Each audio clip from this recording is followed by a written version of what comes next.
For the folks who are in the chamber, let me just tell you what's going on. The Committee of the Whole, which is having the hearing, we have actually two hearings this morning. I'm calling to order the first hearing. There are actually no witnesses. I'm going to make a statement. I'll adjourn that hearing. And then the hearing on the arena or monumental sports will be at 10:45. So don't get too excited when I call the first hearing to order, and it'll end fairly quickly, and then I'm going to disappear because I have some work to do, and then I'll be back at 10:45. Thank you all for being here. Are we ready? I'm calling to order this hearing. This is a public hearing of the Committee of the Whole of the Council of the District of Columbia. I'm Phil Mendelson, Chair of the Council and of the Committee of the Whole. Today is Thursday, November 14th, 2024. The time is 10:25 in the morning, and this hearing is on Bill 25-920, which is entitled Restoration of Covenanted Roads and Alleys by the District Government Act of 2024. This legislation was introduced by me on July 12th of this year. The stated purpose of the bill is to authorize the mayor to repair and restore certain covenanted roads in the District of Columbia with or without the consent of the property owner. To be eligible for repair, a covenanted road would have to meet certain conditions, including but not limited to being subject to an easement and being frequently used by the district government for the passage of district government motor vehicles. The legislation also authorizes the mayor to obtain appropriate releases and indemnification from adjacent property owners and to recover expenses from private property owners on behalf of the district. That's what the legislation does. We invited the executive to submit comments or to present a witness, and they declined to do so. And we have no other witnesses, but I do want to say a little bit more about this. So from time to time, we, the council, been made aware of what appear to be public alleys, but in fact are privately owned. Typically, there are easements governing those alleys, and sometimes these alleys and the easements have become very out of date. Not the alleys, but the easements themselves. And I don't mean by that that they're no longer valid, but rather that the parties responsible for the easements are no longer around. We saw this a few years ago with an alley in Georgetown that the city actually repaved, resurfaced, and then everybody realized that it actually was a private property. It consisted of a number of different lots, and because whoever was originally responsible for those lots was no longer around, the properties went into tax sale, which then alarmed the neighbors around the alley because they needed the alley for their ingress and egress. And the alley being put up, or the different lots being put up for a tax sale, made no sense. More recently, we saw this with a alley that's in Ward 7 off of W Street in Hillcrest area. And in fact, that's an alley that was covenanted in March of 1964 by a developer, Johnson Brothers Investment Corp., who, as far as we can tell, is no longer around. That was 60 years ago. And so Johnson Brothers has title to this alley, but there's an easement on it that can be used for no other purpose than an alley because it serves a number of houses that need that alley for ingress and egress to their property. They're on I'm trying to remember the name of the street, Hillcrest Road, Hillcrest Drive. I think it's Hillcrest Drive, which is very steep in this area. So the front access is not practical. The alley's necessary. The alley was still in the ownership of Johnson Brothers, who hasn't paid taxes on it since 1998 or 1996, as I recall. And so this legislation would speak to situations like that, where there's nobody responsible, and yet the alley is used by not only the public, but by the city for emergency vehicles as well as trash vehicles. The legislation speaks to just being used by district government vehicles. And so this legislation would clarify that the district government can step in and maintain the alley so that it continues to serve the government as well as other parties who are beneficiaries of the easement. That's the background. Um, So this hearing was the opportunity for both the government as well as public to testify. And the record in this matter will remain open until 5 PM on Monday, November 25th. That's a little bit less than 2 weeks. So anyone who wishes to submit comments on this legislation, again, Bill 25-920 has until 5 PM on Monday, November 25th to submit testimony. We good? With that, I'm going to adjourn this hearing. The time is 10:30 a.m. and this hearing's adjourned.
I'm calling to order this hearing. This is a public hearing of the Committee of the Whole of the Council of the District of Columbia.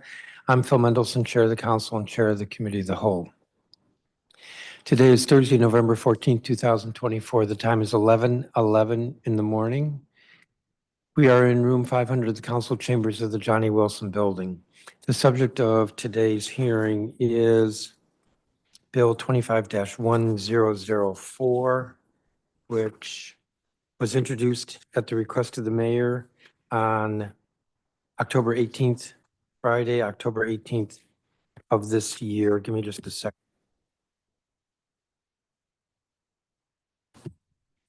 The stated purpose of this bill, Bill 25-1004, is to approve the development and financing agreement for the redevelopment of the downtown arena and to approve an agreement by lease of certain real property owned by the district government for the redevelopment and operation of the downtown arena.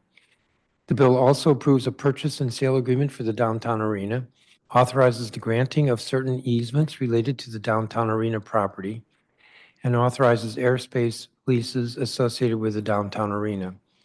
The bill continues the property tax abatements and deed transfer and recordation tax exemptions for the downtown arena and authorizes the issuance of rules to provide for additional signage on the downtown arena. That's a quick summary of the bill. To put it in other, maybe easier language, we're talking about what's now known as the Capital One Arena, where the Wizards and the Capitals play. And this is before us today, the culmination of what was announced as an agreement more in concept back in March for the retention of the sports operations at the arena as well as improvement of the facility. So this is the required public hearing on that legislation. The record in this matter will close at 5 p.m. on Monday, November 25th. So that's a little bit less than 2 weeks from now.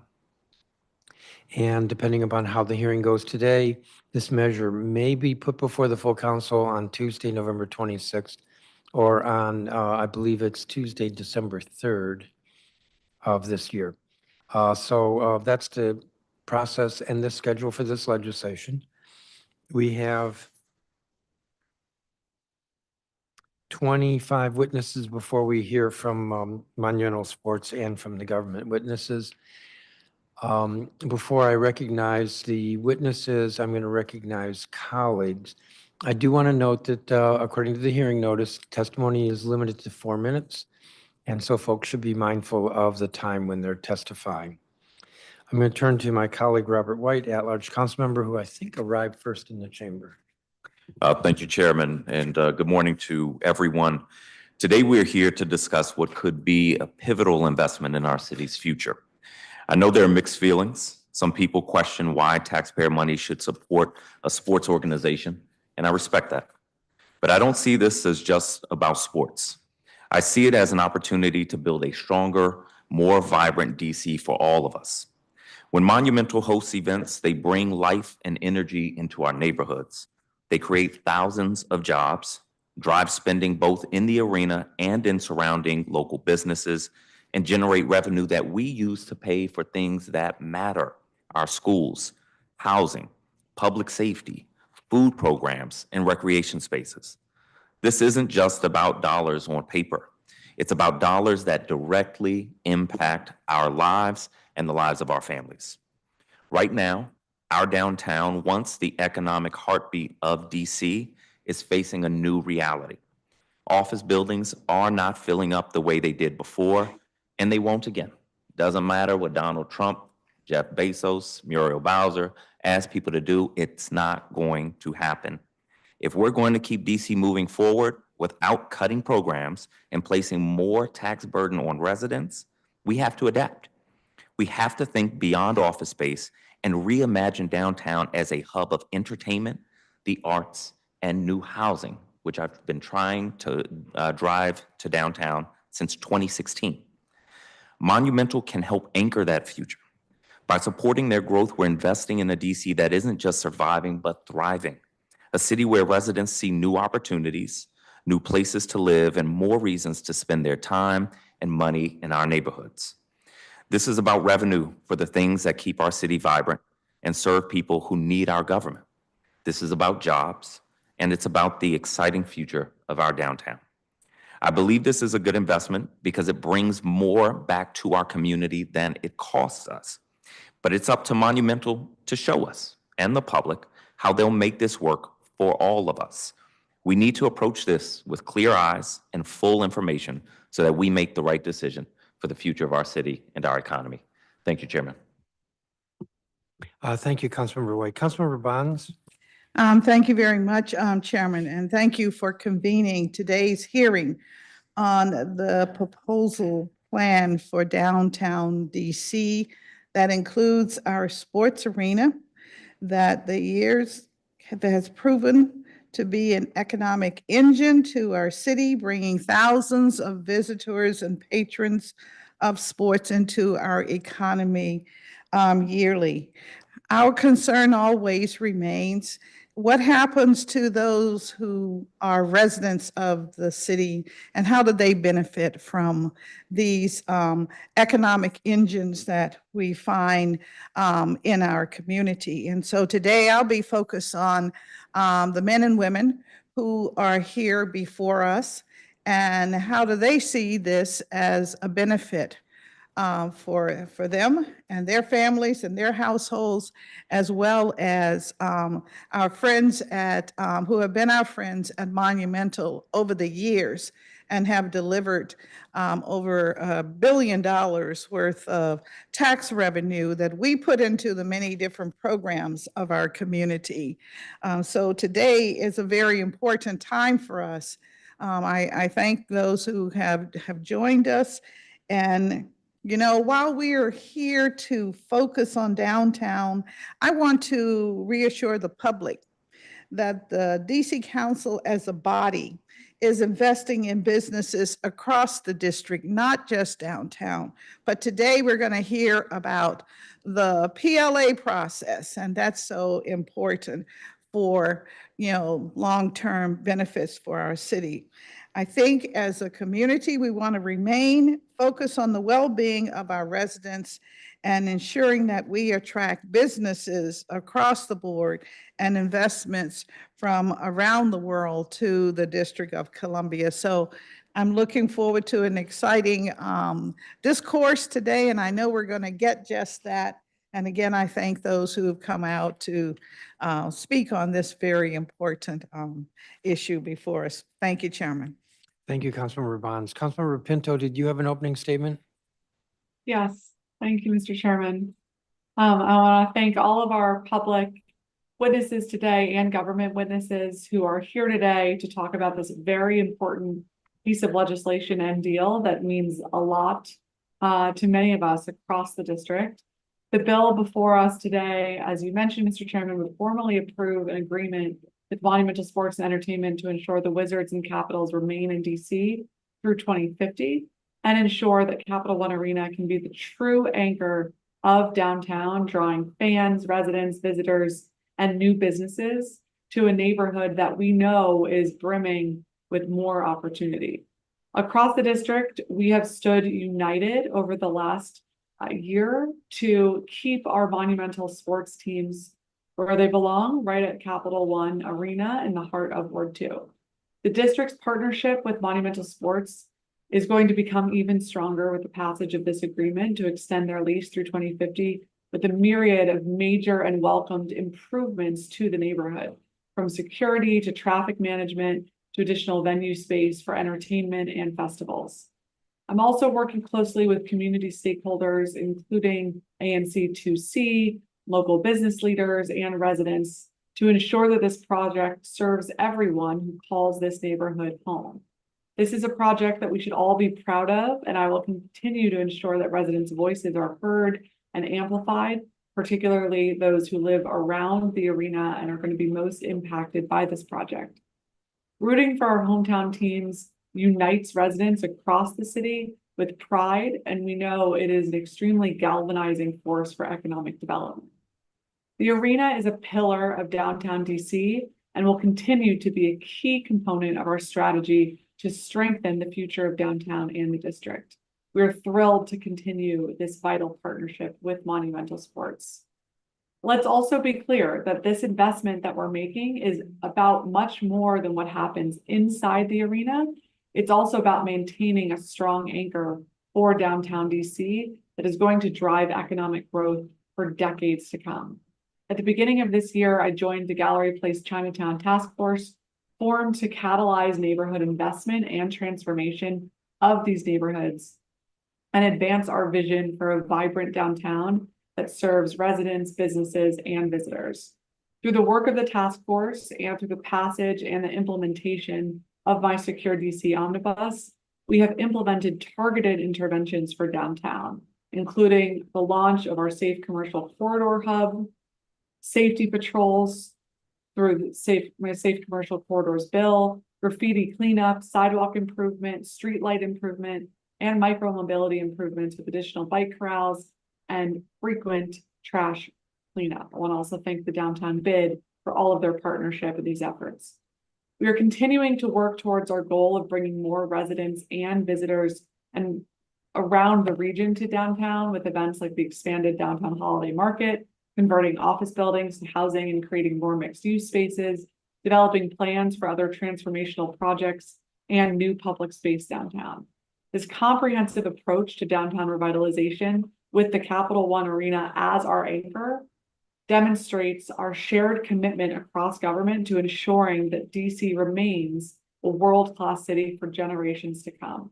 I know that we are going to look back on this moment 20 years from now, knowing that we made some very pivotal and positive steps forward because we can create a downtown that is vibrant, safe, inclusive, and filled with housing and family-friendly activities. So thank you again to everyone for your partnership on this important deal, and I'm looking forward to speaking with some of the witnesses today.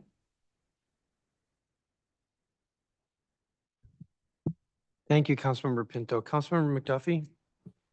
Thank you, Chairman Mendelson, and good morning to everybody. Good morning to my colleagues. This has been a long and windy road, but I am glad that we are in a place where we are working to ensure that Washington, D.C. professional teams stay where they belong here in Washington, D.C.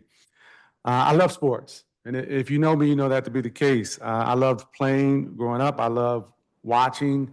Today, I have two daughters who play sports, and I love being out there seeing kids have fun and be passionate, be competitive when it comes to sports. And my desire to see our teams here in the District of Columbia is not grounded in the fact that I'm a sports fan.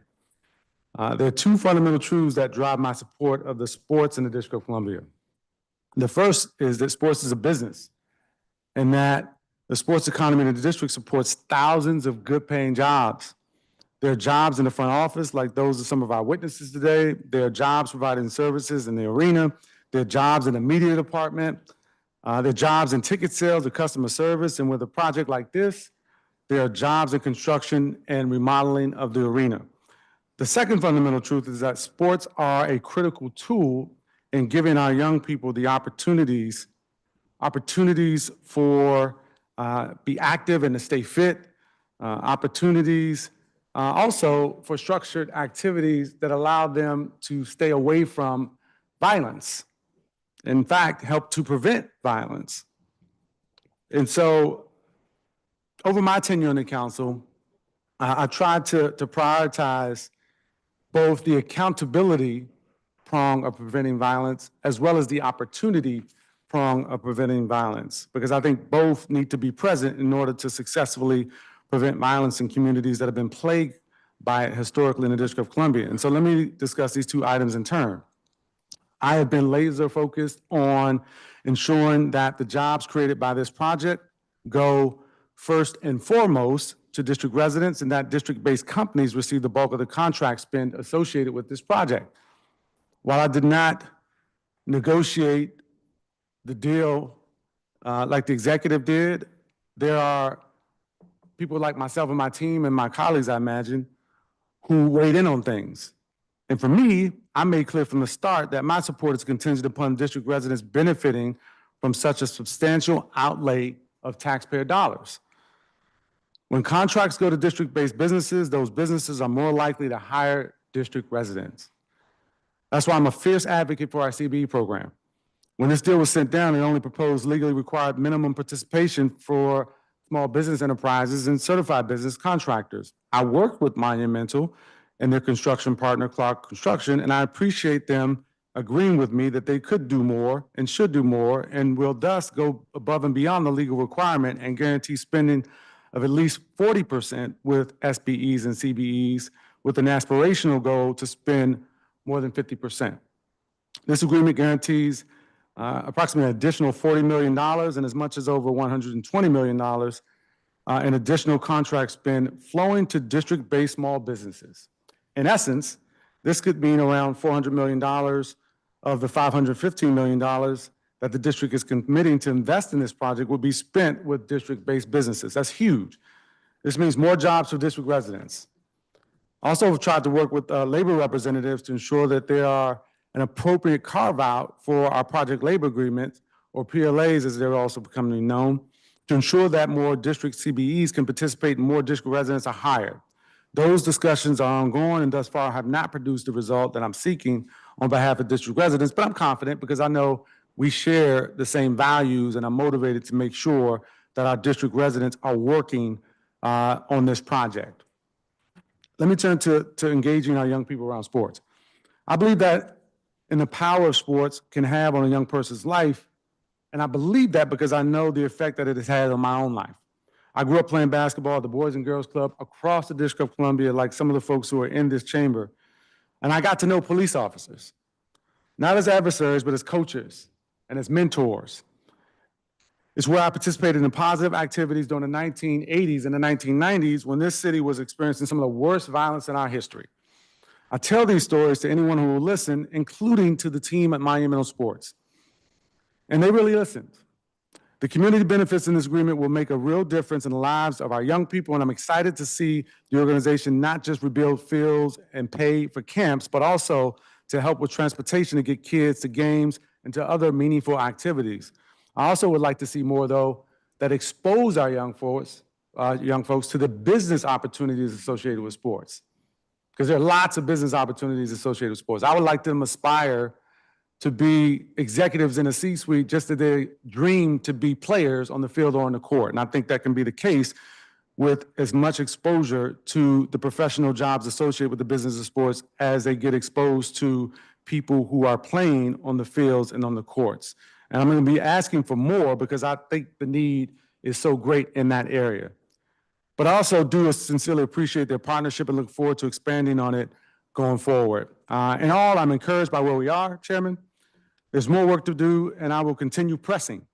I won't let the perfect be the enemy of the good, though, as this deal is much improved in my opinion, but I will always seek to ensure that we're doing the best we can for the residents of the District of Columbia. And I look forward to this hearing and hearing from the witnesses who are here. I won't be here the entire time, but I'm going to have a team monitoring everything that's said here today to make sure that we get the best deal we can for our residents. Thank you, Councilmember McDuffie. I think that's all the members for opening statements. I should have thought this through to begin with. I'm going to take 20. I'll call the first 8 witnesses, or until we fill up the table. Robert Vincent Branham, who's testifying as chairman of the Ward 5 Leadership Council Public Safety Committee. Jamila White. Eric Jones, who is Vice President of Government Affairs, DC Apartment and Office Building Association of Metropolitan Washington. Liz DeBarros.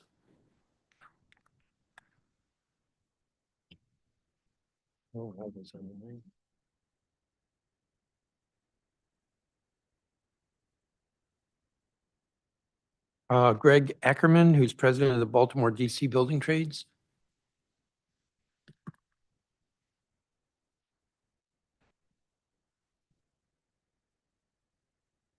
All right, we got our 4.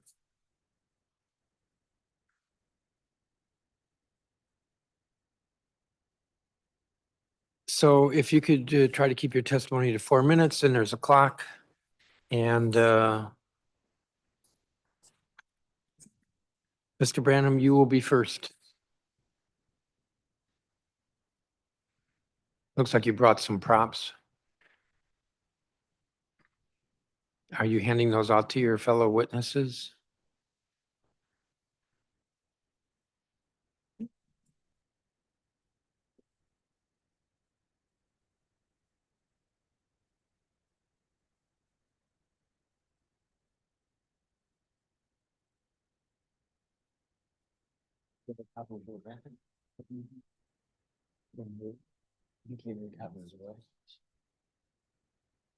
When you're ready. Greetings and salutations, Chairman Mendelson, members of the committee, Mr. Ted Leonsis and Ms. Sheila Johnson. 22 years ago, my son and I stepped on the court where the Wizards and Mystics play and received the 2002 Abe Poland Award for Outstanding Community Service. 22 years later, I was honored by the Office of the People's Counsel for the District of Columbia as its advocate in 2024.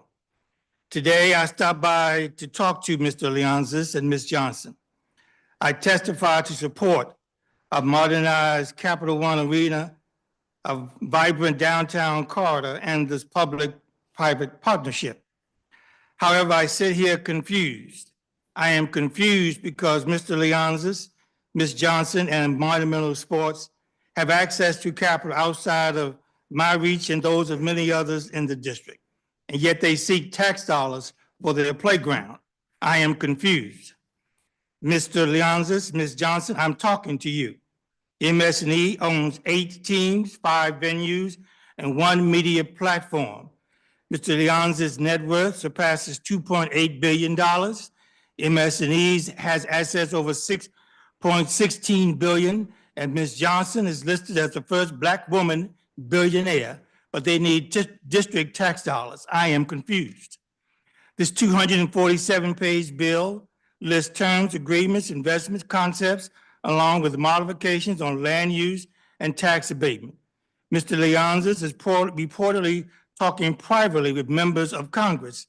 I am confused.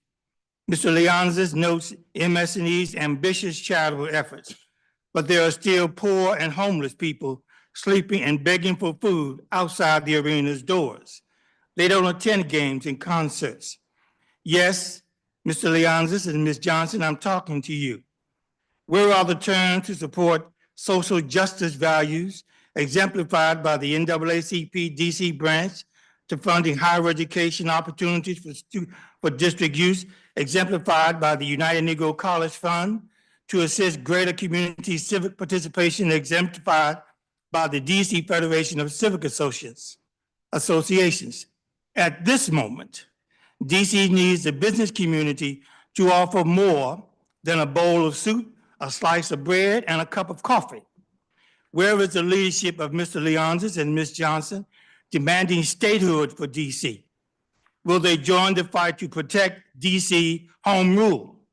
Will they pick up the phone and have a talk with Donald Trump and tell him and his MAGA congressional allies to leave DC alone?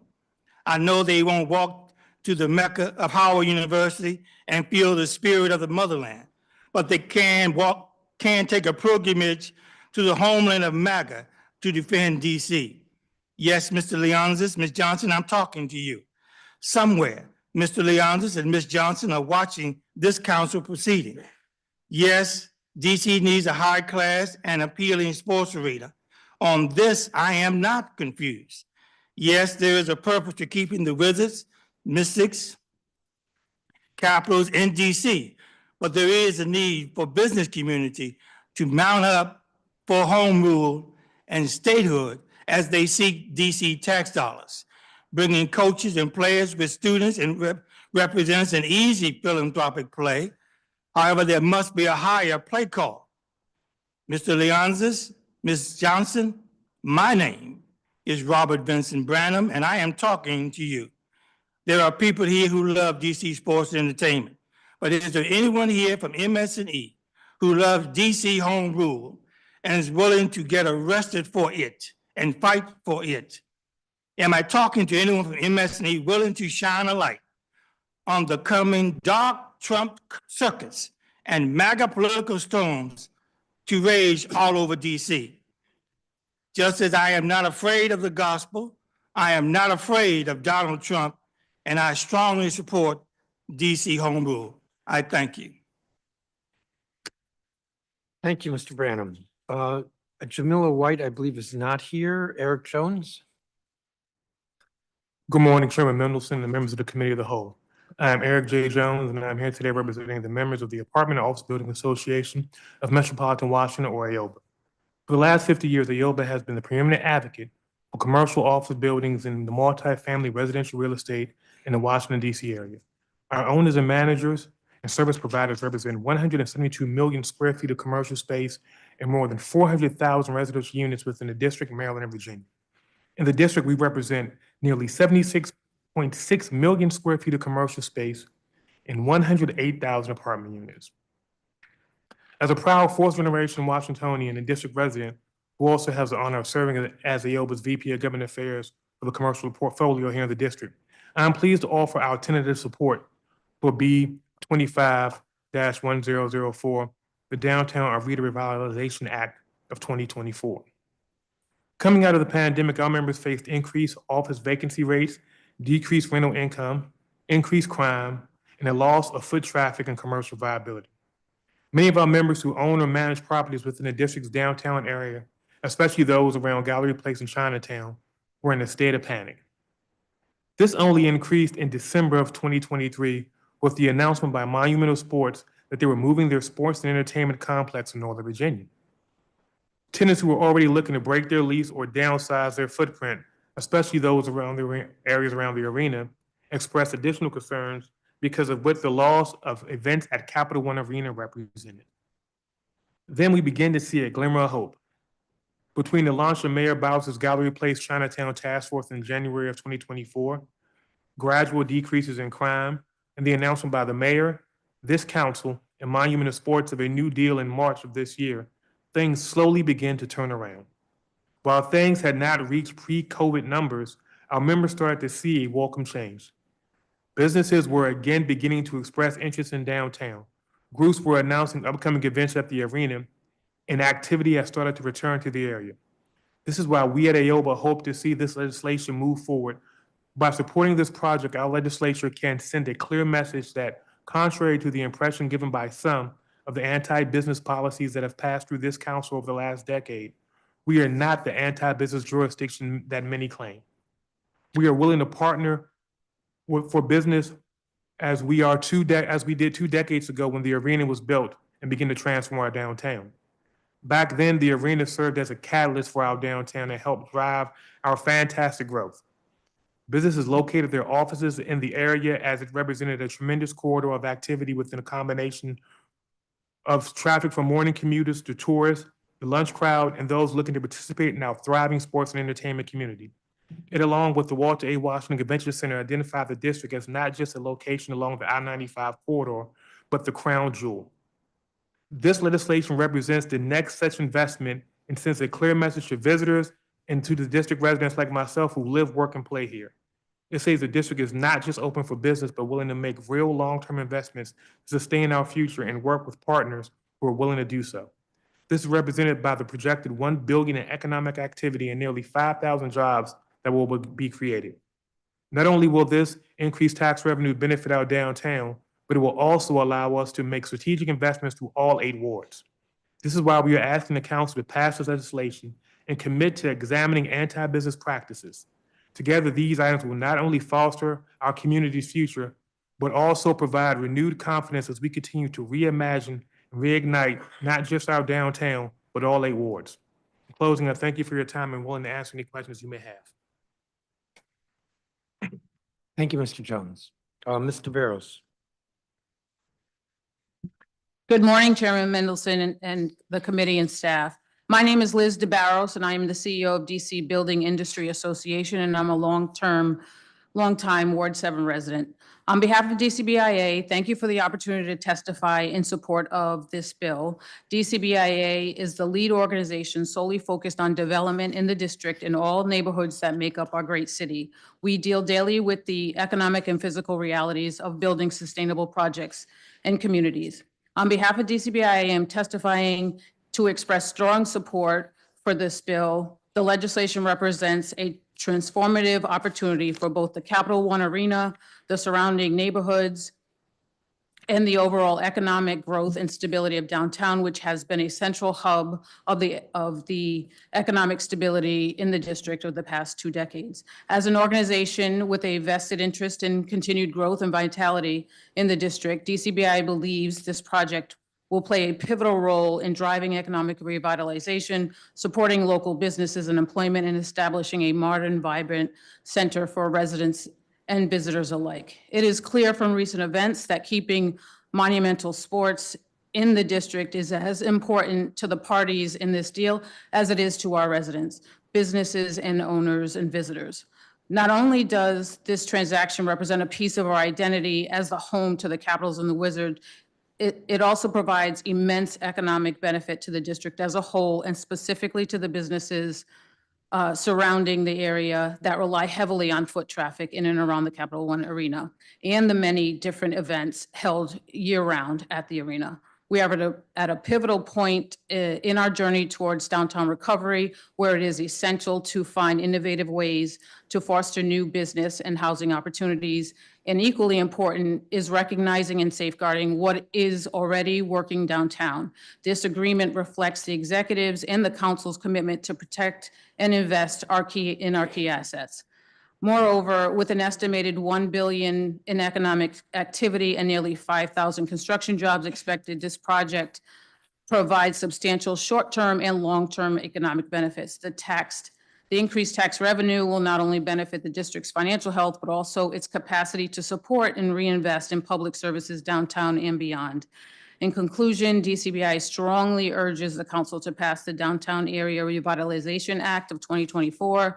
It's a smart legislation and it's a smart investment in our future that will not only enhance our city's economic and cultural landscape, but will foster community pride and engagement for years to come. Thank you for the opportunity to testify, and I'm happy to answer any questions. And you'll be happy to submit a copy of your statement. Absolutely, that too. Excellent. Thank you. Mr. Ackerman? Thank you, Chairman Mendelson and members of the committee for the opportunity to testify today. My name is Greg Ackerman. I'm the president of the Building Trades, the Baltimore DC Building Trades Council. We proudly represent 28 affiliate construction trades unions, and combined, our affiliates represent more than 30,000 construction workers in the Baltimore-Washington area. Our affiliates also spend over $30 million of our own money each year on apprenticeship training, creating quality jobs with pension and healthcare for local residents. I'm here today to testify in support of the Downtown Arena Revitalization Act 2024. We commend Mayor Bowser and members of the council for their steadfast commitment to keeping the Capitals and the Wizards Sports Arena in the district. We also appreciate the unequivocal support of the mayor, council, and Monumental Sports to ensure that arena renovations must include organized labor. The arena renovations will be covered by a project labor agreement, and the concessionaire workers will remain covered by agreements with Unite Here. The building trades negotiated the project labor agreement for this project with Clark Construction, the contractor for the arena renovations. And I'm especially proud that we have committed in this agreement to exceed the first source requirements that will be set out for this project. We are holding ourselves to a higher level of accountability. And our unions all have excellent apprenticeship programs that actively recruit and include DC residents. IBEW for Local 26, for example, has established a step-up program with the District Department of Energy and Environment, which my colleague Cordelia Evans will detail. We also look forward to collaborating with the district CBE community to ensure that this project continues to build wealth here at home. And as with previous PLAs we have negotiated in the district, this PLA provides a roadmap to bolster CBE participation and meet and exceed all requirements and goals set out by the district. This PLA includes smaller bid packages not subject to the agreement to ensure the participation of small business enterprises. And because construction projects are not homogeneous, the exemption threshold for this PLA was individually negotiated, customized based on the details of the project. The Building Trades is aware that this legislation is on a tight timetable to get completed so that construction can begin next year. And we are excited to do our part to rebuild the arena so that it can provide an enhanced customer experience and be a driver of economic growth in downtown DC. thank you for the opportunity to testify in support of this bill. Thank you, Mr. Ackerman. Let's try a 5-minute round of questions. So, Mr. Branham, I'm not asking you to restate your testimony, but to summarize it, you support a modernized Capital One Arena, but you would like to see more civic engagement by the owners. Right now, it's critical that our business community show up, stand up for DC statehood and home rule. So I'll take that as a yes to my question. Yes. Thank you. And Mr. Ackerman, so project labor agreements are about labor peace. So from your perspective, there's labor peace with this project. That's correct. Yes. Thank you. Let me turn to colleagues. Councilmember Bonds, if you have questions. Yes. Well, thank you, Chairman. I do have a few questions. I wanted to make sure I have who I have. Okay. I wanted to ask of the DCBIA, Mr. Bowles, if you could help me understand when you say that, I think on page 3 of your testimony, you say that the arena provides immense economic benefit to the district as a whole, specifically to the surrounding businesses that rely so heavily on the foot traffic. What kind of data have you been able to collect from the businesses? I mean, we know generally because we see the vacant properties, but what kind of pain has, I'll say, recovering from the pandemic brought in this community in particular? I think you can, just going downtown during the pandemic, how the area has been very hit during that time. The foot traffic is always helpful for the commercial properties, coming to a game, seeing the money being spent. I think maybe Eric can help with how the commercial offices have been doing, but it's been a real big hit given that there's no activity down there. Yes. And so, Mr. Jones, you indicated that there was an issue or there seemingly was a concern on behalf of the businesses that they were finding DC unbusiness focus, so to speak, and therefore they were leaving, but now the arena deal gives us an opportunity to hold on to those businesses. Is that pretty much what you were sharing with us? Well, you see some businesses are staying. So what we have seen, especially in areas around the convention center, around the convention center, the arena, with the FBI headquarters and people leaving, as you pointed out, you see a loss of foot traffic. That foot traffic drives business and growth. It deals with restaurants, storefront retail, things of that nature. They thrive mainly on having folks who are walking in and around the community and folks coming into the community to actually purchase goods and services. That also makes those buildings desirable for tenants. We have a situation which is a catch-22 when you have less folks coming into downtown space. You had people not doing retail business, restaurants and coffee shops and things of that nature were seeing less foot traffic. They were seeing less business, so they left. In addition to that, you had some businesses who were seeing a competition from our neighbors in Prince George's, mainly Montgomery County, Northern Virginia, who are offering more competitive packages, more business-friendly legislation that were, in essence, poaching them away because they were inside the Beltway. For the most part, they were along metro corridors, and they were finding ways to make it more beneficial for them to have businesses relocate there. Right. You also mentioned that you wanted to see improved business environment based on some of the laws that we passed. Can you just mention a few of those, please, that you see to be most harmful to the business community?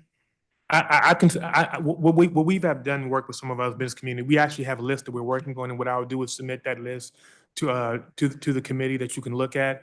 I don't think it would be fair to kind of target one or the other just because it was sort of a longer conversation. I will say. Well, what is your priority? So I can ask that question. so- I mean, you may not want to answer it, So but- for example, I can give some, we've seen pushes by someone on this council to actually push through with building energy performance standards where there have been problems with how things are being operated and a failure to listen to the actual communities involved. We can see the parking cash out law, which is actually taking services and actual income from employees who've negotiated free parking with their employers that are now forced to actually find other ways to provide transportation and other items because of environmental thoughts or things that impact small parts of the community. Things like this have been problematic, and when we've tried to work with some within the council, they've turned a blind eye or told us that we're factually incorrect. When we've had businesses coming to them and saying, this is a problem for my employees. This is why employees are leaving. And when my employees are leaving, I'm going to go where my employees are going. I get it. Okay, so it's not taxes, Tax- those big ticket items. That's another conversation. That's why I said there are a lot of things, but real estate taxes are always a concern.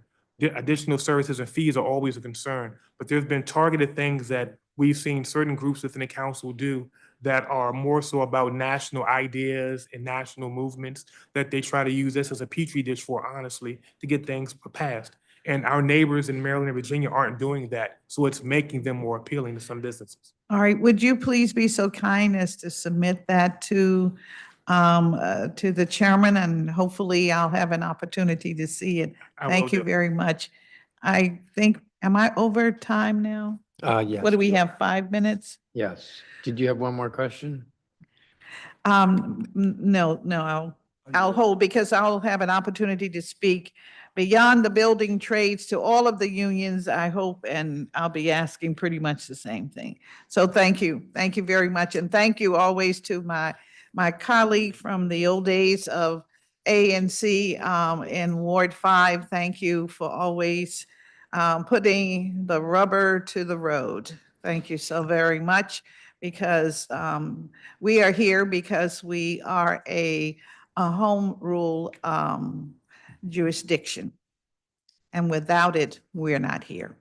So thank you very much for reminding us of that. Thank you, Councilmember Chairman. Bonds, what is it that Mr. Jones is going to get to us? He's going to get a list of practices that we have, that the council has put in place that hinder growth and development of the business community that they find egregious at this time. He said the list was too broad, too long to recite here today, and I thought he was going to talk a little bit about taxes, but he chose to talk about transportation for employees, which is very important.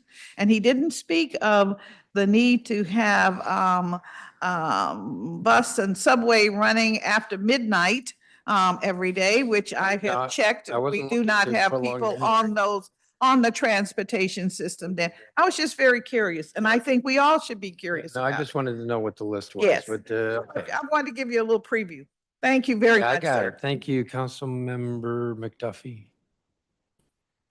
Thank you to each of the witnesses for your testimony this morning, and thank you to Mr. Branham for your testimony and pushing on that area around statehood, around the transition, around the politics that may likely be complicated by what's to come in 2025. I will note, it sounds like this would happen when you move out of the neighborhood, Mr. Jones, because Mr. Branham is still around the corner, and you decided to leave Ward 5, so I have no sympathy for you. Thank you, Councilmember Bonds. On a serious note, though, I wanted to turn to Mr. Ackerman, and I appreciate your testimony. I appreciate all the conversations that you and I have had and ones that you've had with my team. What's the status of the PLA discussions right now, and when do you anticipate having everything wrapped up, if it hasn't been wrapped up yet? Thank you, and ditto. Appreciate your holding us accountable for all the items that are really important to us and to the district. So we have completed the PLA negotiations. We've approved it, and I believe the subcontractors in the market they're seeing it, and they're providing feedback to Clark. Though I'm sure Clark and the Monumental team can probably speak more on that end. So I think there are still some outstanding items, just as the final agreement I think particularly on the first source agreement that has, to my knowledge, not been finalized yet. Right, that that is still getting worked through with appropriate agencies. And so once we see what those what the first source agreement looks like, then we will go back and obviously we'll put requirements in the PLA or a kind of an adjoining document to ensure that we'll exceed whatever those requirements are. No, I appreciate that. And I know we've talked about that. And, I do have concerns about the ability to exceed whatever the first source goals are. We haven't had the best track record on that. I know a lot of the folks in this room really aspire to do that and to put the systems and policies and programs in place to allow us to do that. But we struggled as a city to be able to do that. And I think it's cost us in many ways. Talk about what you see being different, for example, than what happened on the Frederick Douglass Bridge, because I don't think that's I think it's a beautiful bridge and a shining example of what we can do and really a city that invests in its infrastructure. The outcome of that, it did have a lot of jobs there, but not nearly enough went to people who live in the District of Columbia. And that's a problem for me.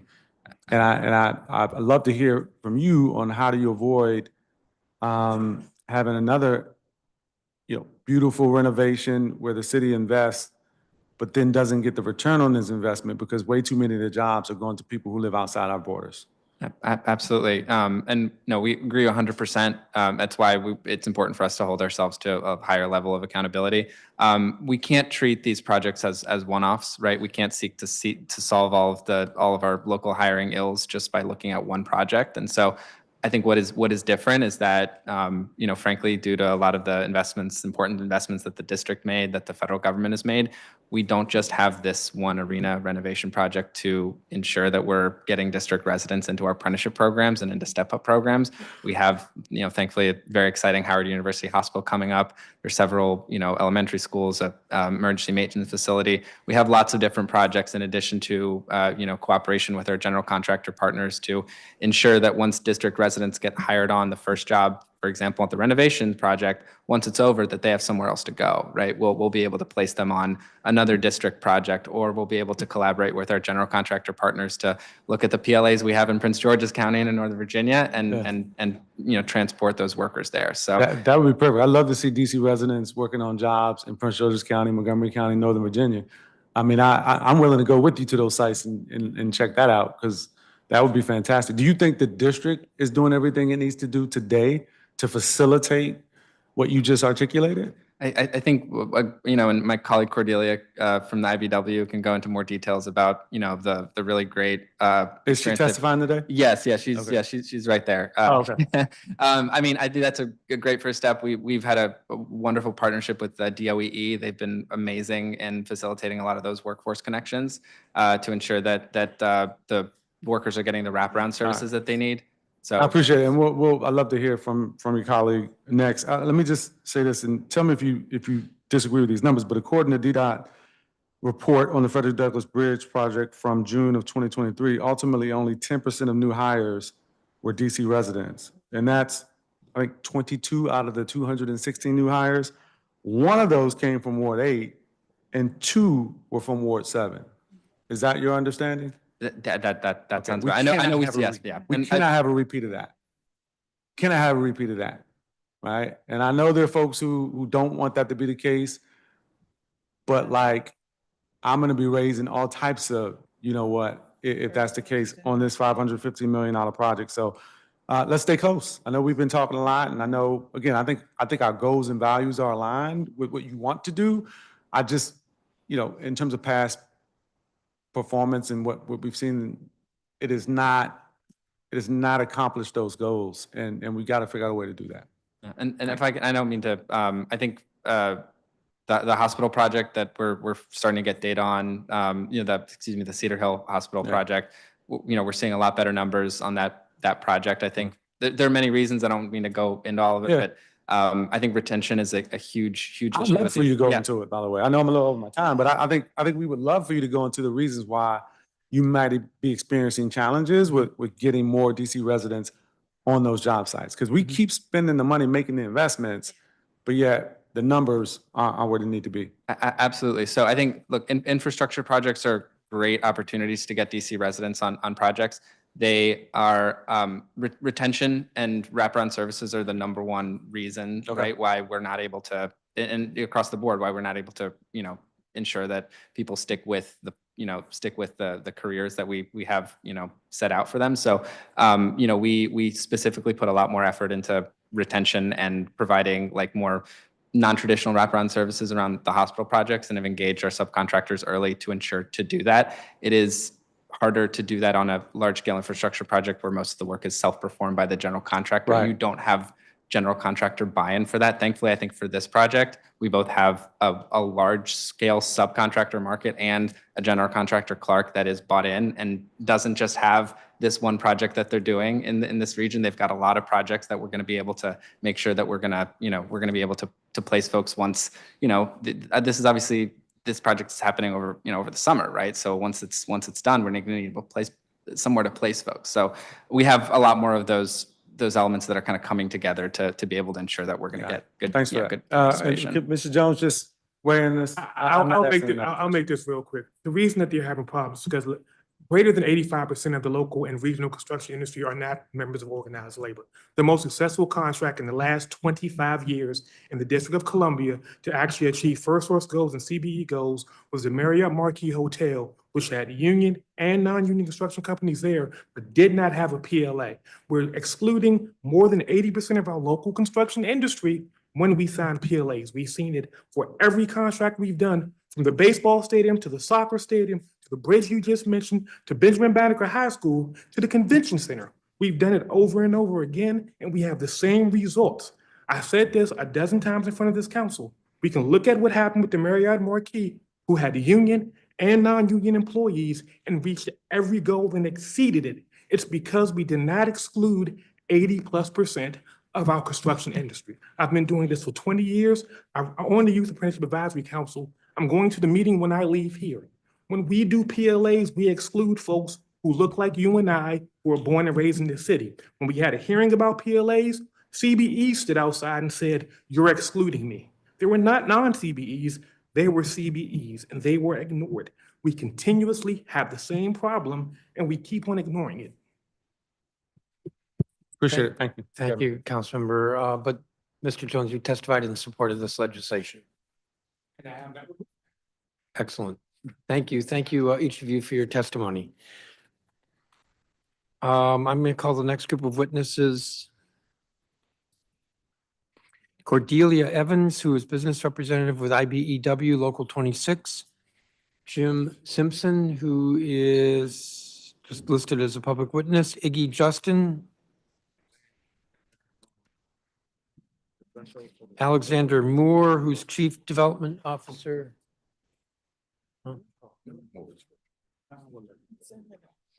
Alexander Moore, who's Chief Development Officer with DC Central Kitchen. Can we have some quiet in the chamber? 1, 2, 3, 4. Out. Oh, that's how. Tatiana Alborn, who's Vice President of Absolute Builders. Is she on? Okay, come forward.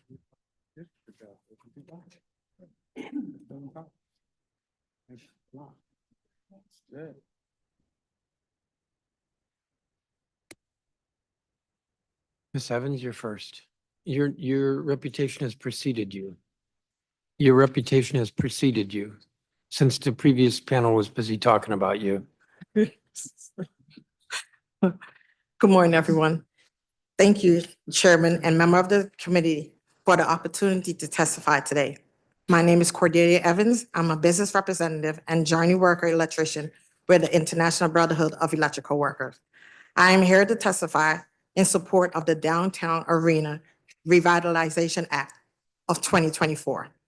IBEW Local 26 represent more than 12,000 electricians across the District of Columbia, Maryland, and Virginia. Our apprenticeship program is top-notch, and no one can compete with the skill, craftsmanship our journey worker bring to the job site. The building trade and IBEW are very serious about certain quality union construction jobs for DC residents.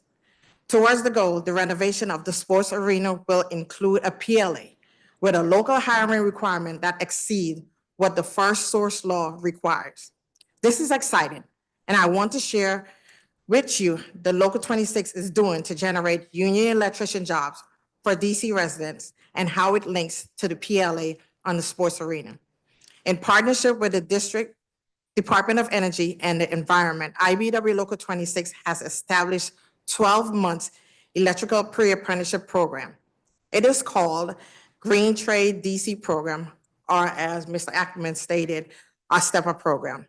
It recruits and trains residents ages 18 and over to prepare them for career as journey level electrician, wages $24.98 per hour currently. The program provides a combination of classroom learning and on-the-job training with our union signatory contractors, which we have over 180 contractors in our union. All of this prepared residents to be ready to apply to our 48 months apprenticeship program. We have an excellent success rate, and we have been working with the Mystics to advertise that program. In fact, Mystics guard Ariella Atkins produced a video with us, and myself is included in that commercial as well, aimed to recruiting women into electrical trade. The video is called Strong Women, Strong Futures. There's a link to this on the DOE website. IBW Local 26 supports diversity, equity, and inclusion. Local 26 does not just talk the talk, we walk the walk. In closing, Local 26 support this bill and celebrate that it will create quality union jobs for DC residents. Thank you for the opportunity to testify today. Thank you, Ms. Evans. Jim Simpson? Good morning. Thank you, morning. Chairman Mendelson and members of the committee for the opportunity to testify today. My name is Jim Simpson. I'm President, CEO, Continental Construction Incorporated. I have more than 50 years' experience in the construction industry, 35 years of which I have owned my own company and been located in Ward 1 in the District of Columbia. Some of the largest projects that I've worked on include Washington National Baseball Stadium, the Convention Center, the World War II Memorial, the Mandarin Hotel, just to name a few. I'm here today to testify in support of B251004, Downtown Arena Revitalization Act of 2024.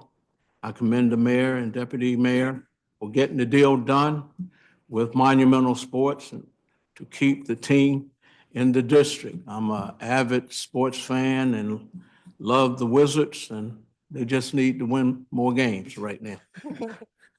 But the arena does need massive updating, need this arena to be strong downtown anchor. This bill makes the renovation possible. I want to focus my remarks in particular on a couple of elements specific to the renovation. First, it will be governed by the project labor agreement, and I support that. I'm a union contractor assigned with Ironworkers Local 5. This type of project, based on the compressed schedule across several years, make it tailor-made for a project labor agreement. I support the commitment, especially support the commitment of Monumental Sports to exceed the 35% CBE requirement and achieve a 50% CBE participation. Third, I applaud the Baltimore City, DC building trade for insisting that the PLA includes local hiring requirements that exceeds statutory first source requirement, demonstrates the building trade's strong commitment to the city and creating quality union jobs for DC residents. Finally, I want to say PLAs and achieving minority participation are not mutually exclusive. Many small local minority business really have no issues with PLA projects. My understanding, although I didn't participate, 45 minority and women-owned businesses representing 91 million in contracting opportunities was a part of the construction of the Frederick Douglass Memorial Bridge. Want to thank you for your time. I urge the committee to move quickly on this bill so that the renovation of our downtown area can begin early next year. Thank you, Mr. Simpson. Mr. Justin. I want to thank Mr. Chairman and the committee members for allowing me to testify. My name is Iggy Justin. I'm the president of the Justin Company, a small CBE construction business located in Ward 4. We've been in business since 2008, and we're approaching our 16th year anniversary next January. We specialize in metal framing, drywall, acoustical ceiling, insulation, and rough carpentry. We have worked on numerous DGS projects. We have the CBE designation. This designation has allowed us to be successful over the last 15 years. We are excited about the potential opportunity the Capital One Arena project presents to businesses like ours. I think this project is great for the revitalization of downtown. I urge the committee to approve this project. Thanks for the opportunity to testify. Thank you, Mr. Justin. It would help if we had a copy of your statement, if you could provide that. Okay, thanks. Thank you. Alexander Moore, who's participating virtually. Thank you. Good afternoon, Chairman Mendelson and members of the council. Thank you for convening today's critical discussion regarding the future of the district's downtown community and its wider economic vitality. As you know, DC Central Kitchen has served the Washington, DC community for 35 years through efforts to fight hunger, expand economic opportunity, and build a stronger, more inclusive city for everyone. Our work can't work if our city is not home to a thriving downtown core and related hospitality, tourism, and entertainment sector, ones that are creating jobs, attracting investment, and offering upward mobility to our residents. Fortunately, DC Central Kitchen and the District of Columbia have an especially strong and civic-minded partner who shares that vision, Monumental Sports and Entertainment. We are not in a position to forecast tax revenues, weigh economic trade-offs, or comment on the specifics of any proposed lease. What we can do is share our organization's experience in working with Monumental in ways large and small over multiple decades in service of our community. Time and again, Monumental has generously used its platforms, connections, and resources to lift up DC Central Kitchen's core issues, critical needs, and devoted frontline employees. While some of these contributions are certainly feel-good stories, they're actually much more than that. When we opened a healthy cafe and job training site in Ward 8, Monumental wasn't just there for the ribbon cutting. They spent a month promoting our new programs and offerings at Capital One Arena home games and encouraging fans to get involved as volunteers.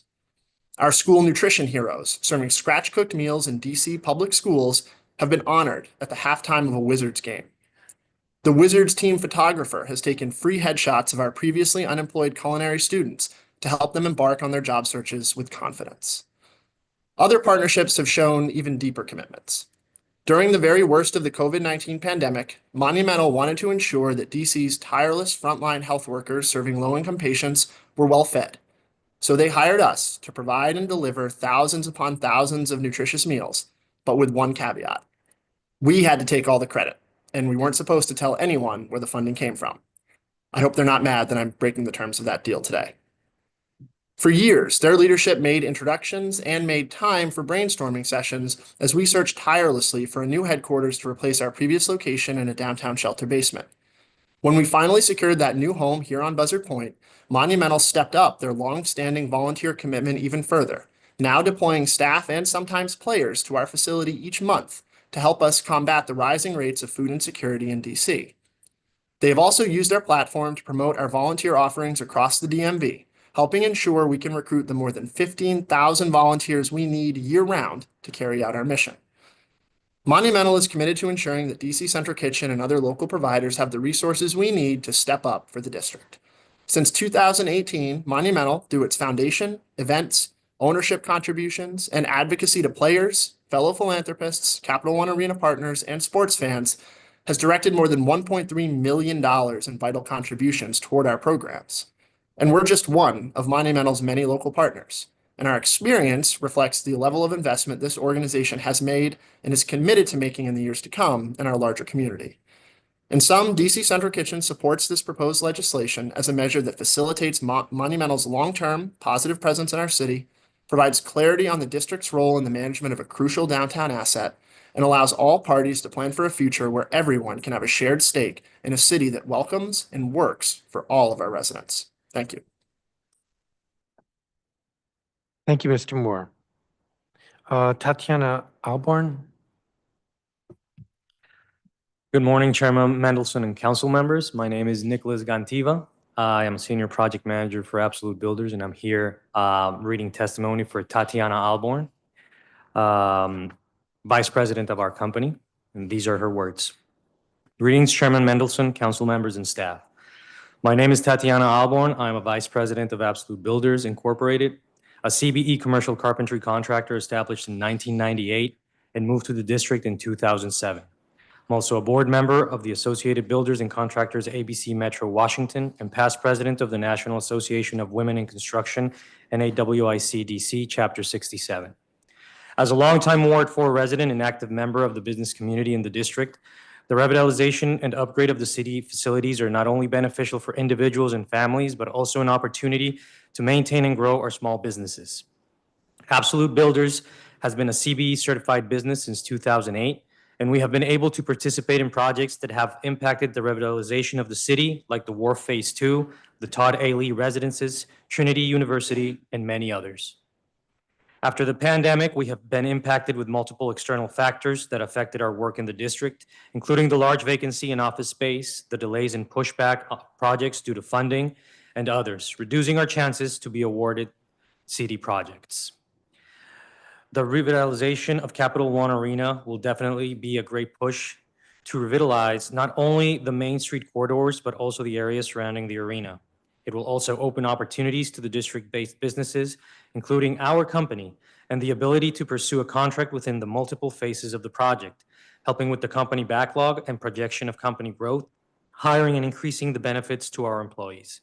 We currently offer 100% health insurance to our employees through the DC Health Link. We support your efforts, Mr. Chairman, and the rest of your committee members and staff on this initiative of revitalizing Capital One Arena and the growth impact the project will have for the city and the subcontractor business community. Thank you very much for the opportunity to offer testimony today. Thank you. And could you tell us your name again? Nicholas Gantiva. How do you spell the last name? Gantiva.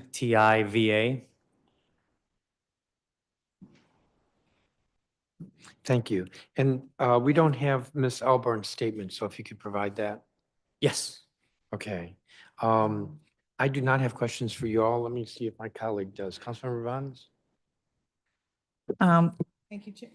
Thank you, Chairman. I do have a few questions, and thank you all for being here. I wanted to just have a clear understanding of the number of DC residents that are with each of your organizations, you know. So I'll start with you, Mr. Gavidi.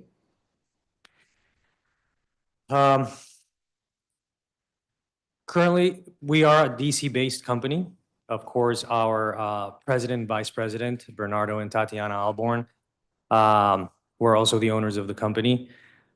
They do reside in Ward 4.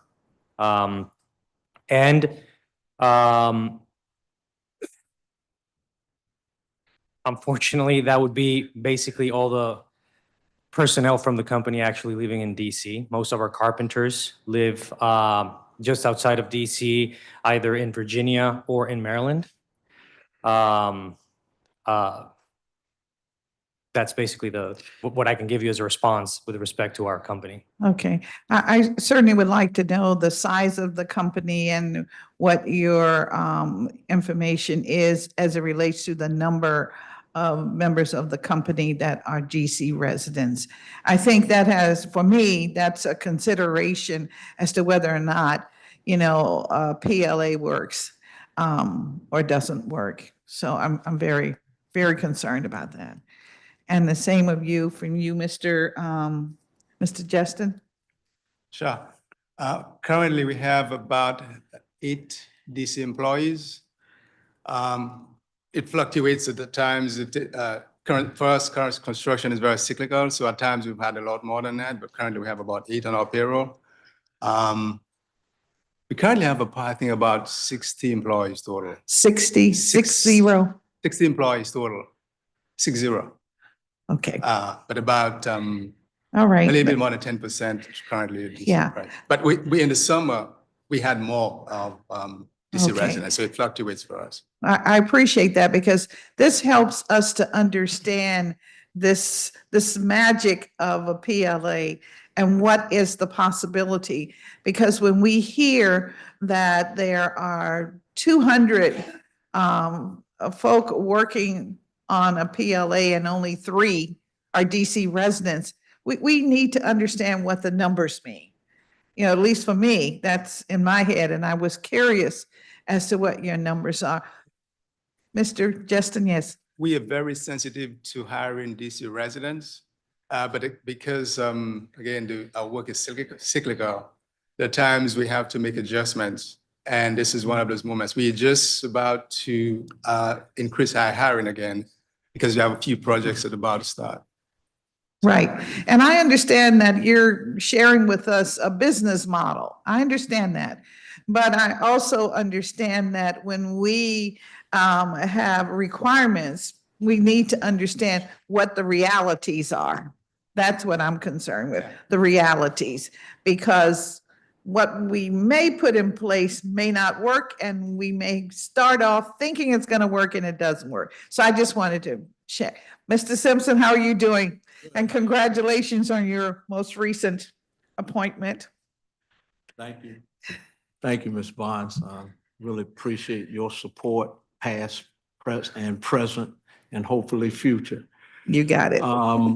We have around 25 people, and our number fluctuates with District of Columbia residents as well.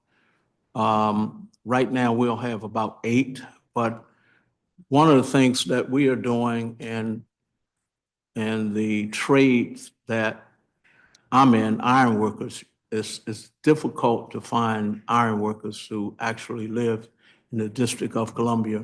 One of the things that we're doing, and we are in constant communication with Lou Brown's office, with the Apprenticeship Council, and we're working with them, to understand that we need to get more residents. So we constantly request DC residents from the unions all the time. And every time they do have 1 or 2, we will hire them. But I must say that iron workers, probably unlike some of the other trades, when I was in the carpentry trade, for instance, we didn't have any problems meeting that goal.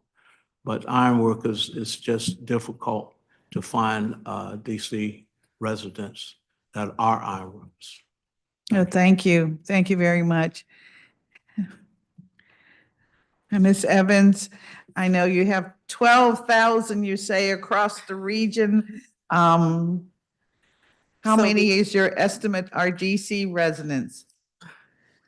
I don't want to, I would say guesstimate. I don't want to guess the amount because we have over 12,000 members, but that is something that I can follow up with you. But I know me personally, as I stated earlier, I conduct a lot of career fair in DC. We have adopted a few high school that we're using that as a pathway from the high school into DC. I remember last year, apprenticeship program from Phelps High School, we had over 6 seniors that came into the school, and I think this year we expected to have more. So as far as actual number of the amount of DC residents that we do have in the trade, that is something that I have to follow up with you, if you don't mind. Yes, that would be great. Would you please make sure that the committee gets this? Yes. I mean, this is not exercise just to do discovery. This is about the program that we have in place. And I know the chairman isn't ready for me to say this.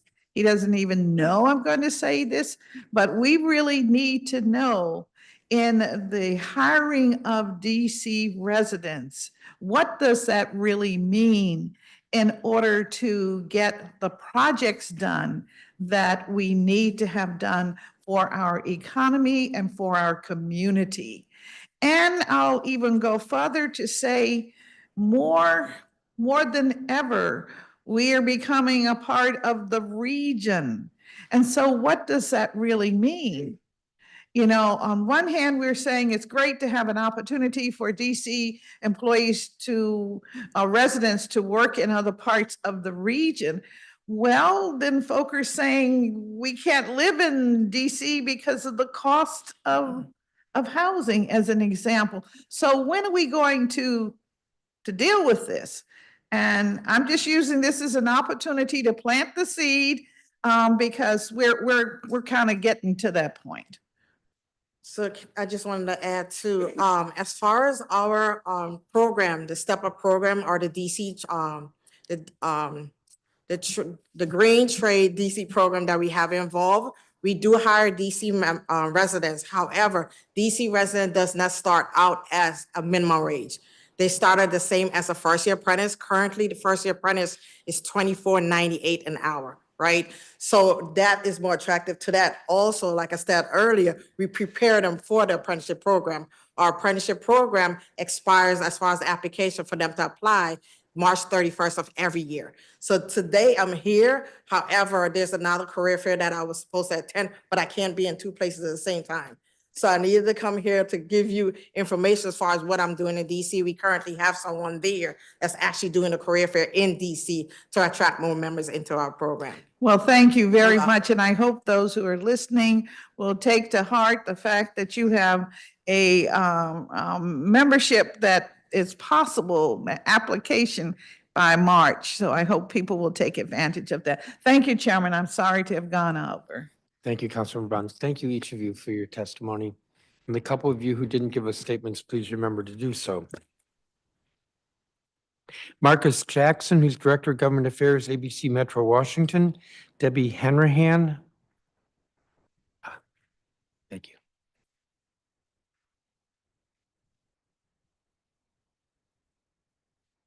The virtual.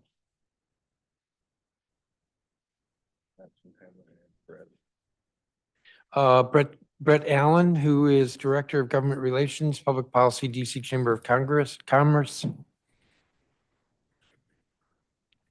Joshua Armstead, Vice President, Unite HERE, Local 23. Josh Sear, who's CEO with Empower.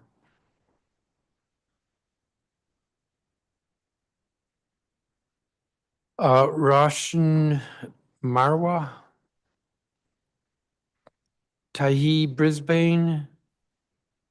Here virtually. Andre Turner. David Ballard. Simone London. Richard Hunt. Divine Vermunium. Hunter LaRoe. Jen Washington.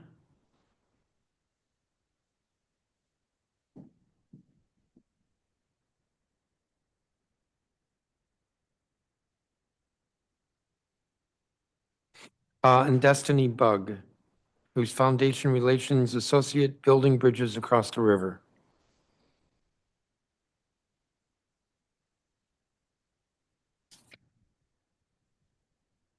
Thank you.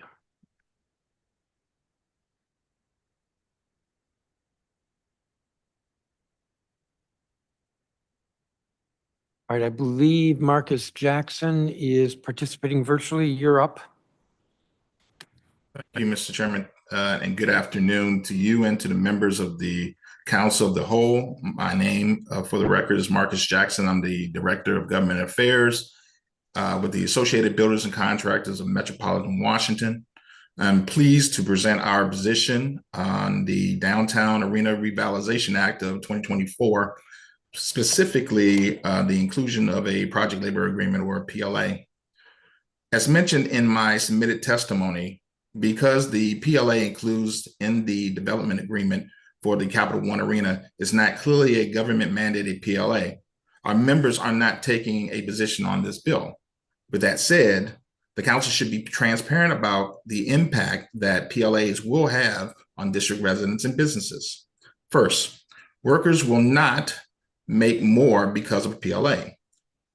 Like all projects directly receiving district funds, the Capital One Arena will be subject to to Federal Davis-Bacon Act, which establishes the wage and benefit scale. So what do you get with a PLA? You will get a project built by non-district residents and non-DC businesses. We are confident that that Monumental and its general contractor will make every effort to hire and subcontract locally. But there's no simple way to reconcile the district's first source and CBE goals with the requirements of the PLA. Consider the Douglas Bridge project, which was held up as a PLA success in this chamber earlier this year. According to DDOT's own data, the $480 million bridge built entirely in Ward 8 resulted in just 22 new jobs for the district residents, a mere 10% of all new hires, less than 1/5 of the district's 51% new hire requirements in the first source law. Only one of these jobs went to a Ward 8 resident. Think about that. A $480 million bridge built entirely in Ward 8, and only one job was created for a Ward 8 resident. Only 5 of the 19 apprentices employed on the job were DC residents. According to DDOT's own words, which I provided with my testimony, the primary obstacle to hiring DC residents on the project was the PLA. As DDOT noted, PLAs let union hiring halls locate outside of the city pick who gets the work on the project and who doesn't. Ask yourself, how can a contractor be held responsible for meeting first source requirements when they are forced by the terms of the PLA to utilize employees picked by an uncountable third party? The same is true for CBEs, which are effectively excluded from the project barring a specific exemption from the PLA. This is why recent DC projects were forced to include exemptions from the PLA for CBEs, but these exemptions only apply to subcontractors of $6 million or less. Confining local businesses to the scraps on major DC projects is a logical and self-defeating economic development policy. Why are PLAs a de facto ban on CBEs and other small businesses? Because CBEs that sign PLAs are setting themselves up for financial disaster, even resulting in personal bankruptcy for the owner. CBEs and their principals begin accruing uncapped and unknowable financial liability in the form of pension withdrawal liability the moment they sign a PLA. Local business owners are not protected from pension withdrawal liabilities by the limited liability status of their firm either. Pension withdrawal liability can assess them personally, affect them personally. PLAs put local small businesses in the crosshairs of union lawyers who will issue financial demands based on the firm's participation in a union-run pension fund, which was a condition of the PLA. This is why the overwhelming majority, if not close to all CBEs, will not, and frankly cannot, work on a PLA project. Finally, Bill 25-1004 proposes to reward $515 million in taxpayer funds to Monumental. There must be some consideration for the taxpayers who are funding this transfer. And the independent science is clear. PLAs increase costs. I suspect you've already been provided with union-funded studies from two professors from Colorado and from California in the past suggesting otherwise. But I urge you to take a look at nonpartisan independent research on this issue. It's clear. For example, RAND Center for Housing and Homelessness updated the seminal study on PLA costs in August, finding that affordable housing built with a PLA mandate costs 21% more on average, equal to one extra unit for every 4 unit built. That means the PLA, that means with the PLA, you can only build 80 affordable units for the price of 100 units. This amount to a fleecing of the taxpayers for no additional benefits to the workers that PLAs are supposed to help. I provided a copy of the RAND study in my testimony, and I am available for any questions that the committee may have. Thank you, Mr. Jackson. Debbie Hanrahan? Yes. Am I on? Yes. Yes, you are. Oh, okay. On my own set, I'm still a little box. My name is Debbie Hanrahan, and I live in DuPont Circle. And I would like to congratulate Mr. Branham for his wonderful testimony. But I would have to note that even he didn't dare say or think the radical thought that the billionaires should build their own sports arenas. I mean, really, we're in a mess because the Federal City Council, Jack Evans and others have perfected this system that we can possibly ask the people who own the sports teams to build their own stadiums. That is not acceptable. We, the poor city, must ante up those funds. And we have seen time and time again that I remember Jack Evans saying to me, everybody said the baseball stadium wouldn't be a success. No, that wasn't the issue. The issue was who's going to pay for the baseball stadium. And as I recall, 69% and then 70% of a well-regulated poll said, one of them was regulated, run by the Post, the public did not want to pay for these arenas. Now we come to today and a basketball arena. The city's in dire straits. One of the reasons probably we don't have any workers because they can't afford to live here. And I think it's very sort of interesting that Mr. Moore, the Chief Development Officer of the General Kitchen, which does a magnificent job, has just been reporting that food insecurity in the city has reached the highest level ever since they've been keeping records. Now, is this the time for us to spend $500 million for a basketball arena? And especially for somebody who's worth $3.1 billion as of Forbes. And I might say that his wealth has increased during the pandemic, unlike the cities. His went up from 2 point something to 3.1 billion. And he's one of the top 1,000 richest people in this country of 330 million people. And we are subsidizing him? Now, where did this idea come from?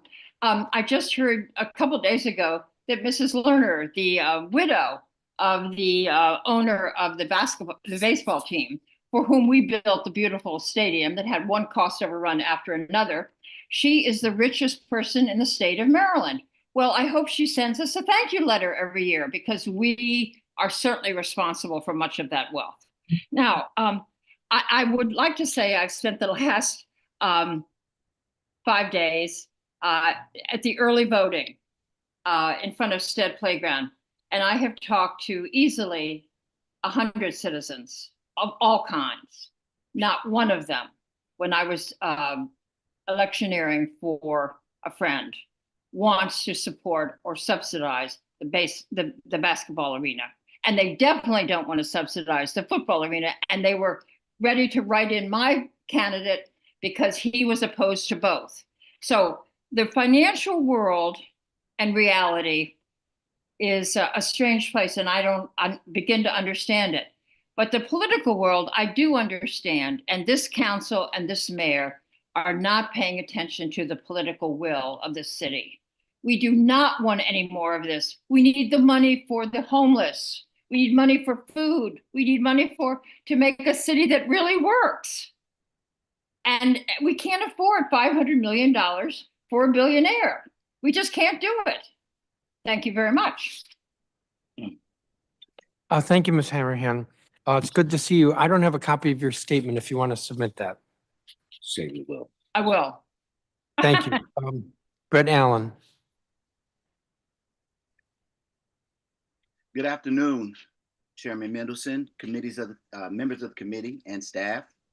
I am Brett Allen, a district resident and the Director of Government Relations and Public Policy at the DC Chamber of Commerce. I am pleased to testify today representing over 1,100 member companies to enthusiastically support the Downtown Arena Revitalization Act of 2024.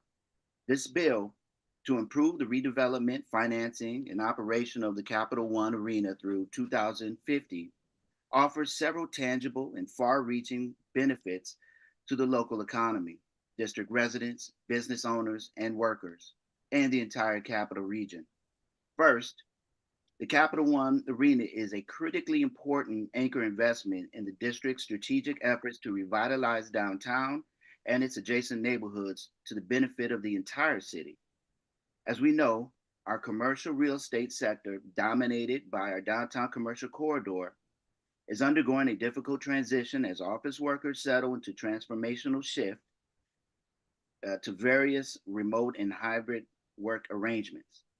The transition demands creative approaches to reimagining downtown, including attracting new residents and visitors to events, attractions in or near our central business district. The ongoing commitment to retain and indeed to enhance Capital One Arena is vital to that effort. Second, the proposed $800 million combined public and private investment includes modernizing both the arena and the adjoining gallery place.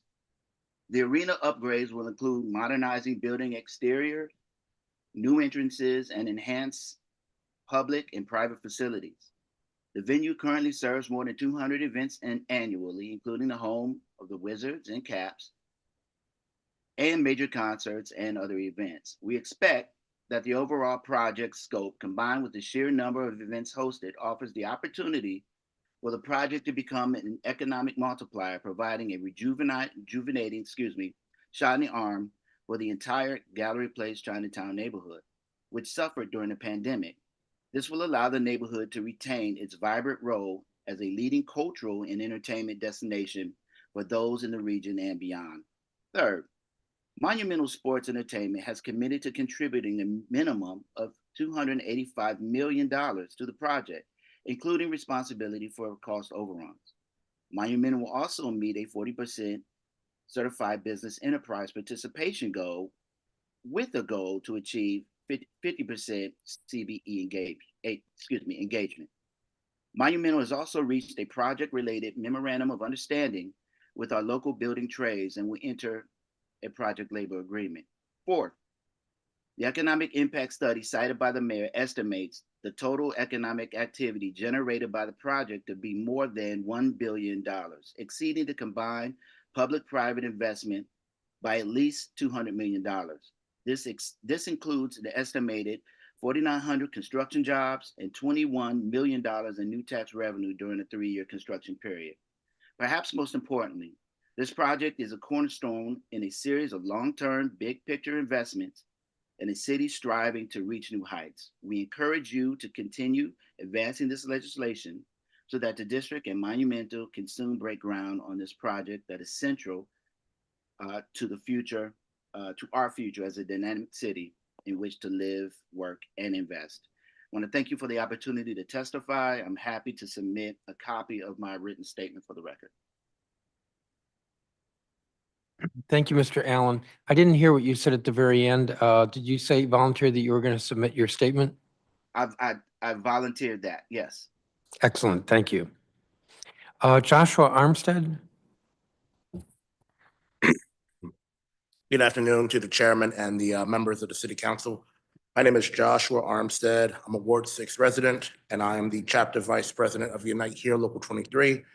Our union represents 7,000 food service workers in event centers, university campuses, including Howard and Georgetown, federal buildings, including the Smithsonian and the U.S. House of Representatives, and at the National and Dulles airports.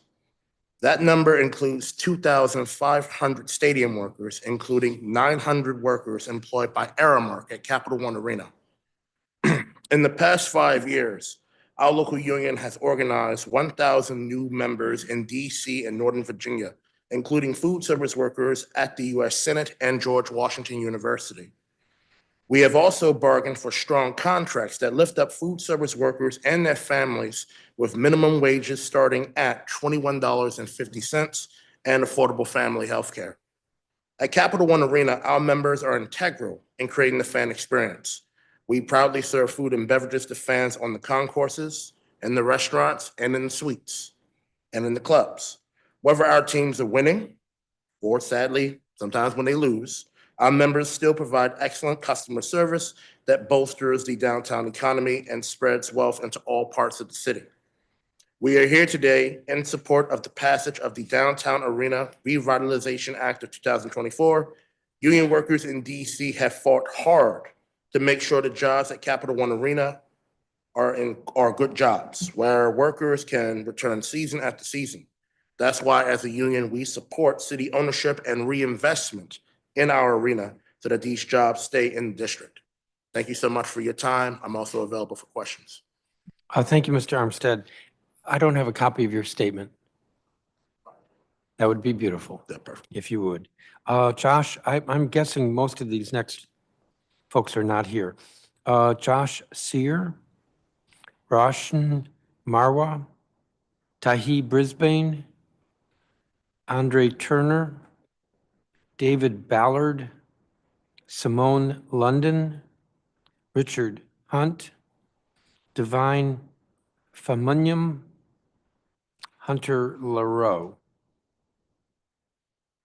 I don't see any of them online, and they're not in the chamber.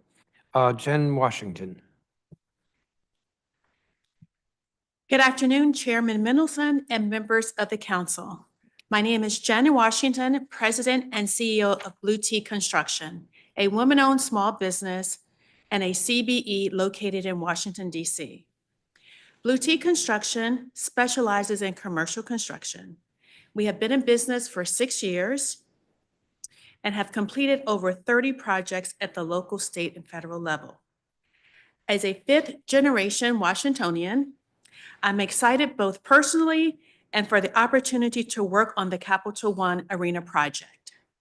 This is a once-in-a-lifetime opportunity for Blue Tea Construction to be part of this project to continue our company's growth, provide jobs to DC residents, and to help revitalize downtown DC. I encourage the City Council to support the approval of the Capital One Arena project. Thank you. Thank you, Ms. Washington. And Destiny Bug. Good afternoon. Thank you to Chairman Mendelson and the City Council for your consideration of this testimony. My name is Destiny Bug, and I am the Foundation Relations Associate at Building Bridges Across the River, a nonprofit organization in Ward 8. I am testifying to support the Downtown Arena Revitalization Act of 2024, as Monumental Sports and Entertainment has played a key role in our efforts to run impactful youth programming in Southeast DC. Building Bridges Across the River provides residents east of the Anacostia River access to best-in-class facilities, programs, and partnerships in arts and culture, economic opportunity, education, recreation, and health and well-being. We are responsible for 5 key projects: the Skyland Workforce Center, the 11th Street Bridge Park, Building Bridges Farms, the Arc Theater, and the Art Campus, which is home to 14 nonprofits and the site for the program I'm here to speak about today, Midnight Basketball. Thanks to generous support from Monumental, we are now in our 2nd season of Midnight Basketball, a community-driven program promoting wellness and safe recreation as aligned with our equitable development strategies. In 2023, this city saw the highest homicide rate it had experienced in 20 years. In response, we hosted a town hall with over 100 Ward 8 residents who expressed the need for safe and engaging late-night programs for youth, sparking the launch of our Stop the Violence initiative. This initiative included a violence interruption committee, mental health services, a youth summit on conflict resolution, and the revival of midnight basketball. This basketball league engages Black male youth, encouraging teamwork and leadership under the guidance of community leaders who serve as coaches. Teams compete on Friday and Saturday nights at the Boys and Girls Club Gymnasium on the Art Campus, creating an empowering and safe space for youth ages 13 through 24. With Monumental support, this season we created separate divisions for our youth and young adults, garnered over 80 registrations, and are facilitating a full basketball league for 9 teams. At our tip-off game, Monumental brought snacks and refreshments, swag bags for all our participants, and a special appearance by G Wiz, the beloved mascot of the Washington Wizards. The excitement was palpable as participants were eager to shoot hoops, take pictures, or just give the mascot a high five. We are grateful for Monumental's partnership in supporting our program and recruitment efforts, including their offer to host our championship game in one of their arenas, which will surely be a memorable experience for our community. We look forward to continuing this partnership for our spring season in conjunction with their District of Play initiative. I urge you to support the Downtown Arena Revitalization Act so that Monumental can continue advocating for impactful community programs for youth throughout Washington, D.C. Thank you again to the Chairman and City Council for your consideration of this testimony. Thank you. Thank you, Ms. Bug. If you could provide a copy of your statement. I believe I did to you. But I have We'll more. look for it. Or give Yes. us another copy. Yes. Great.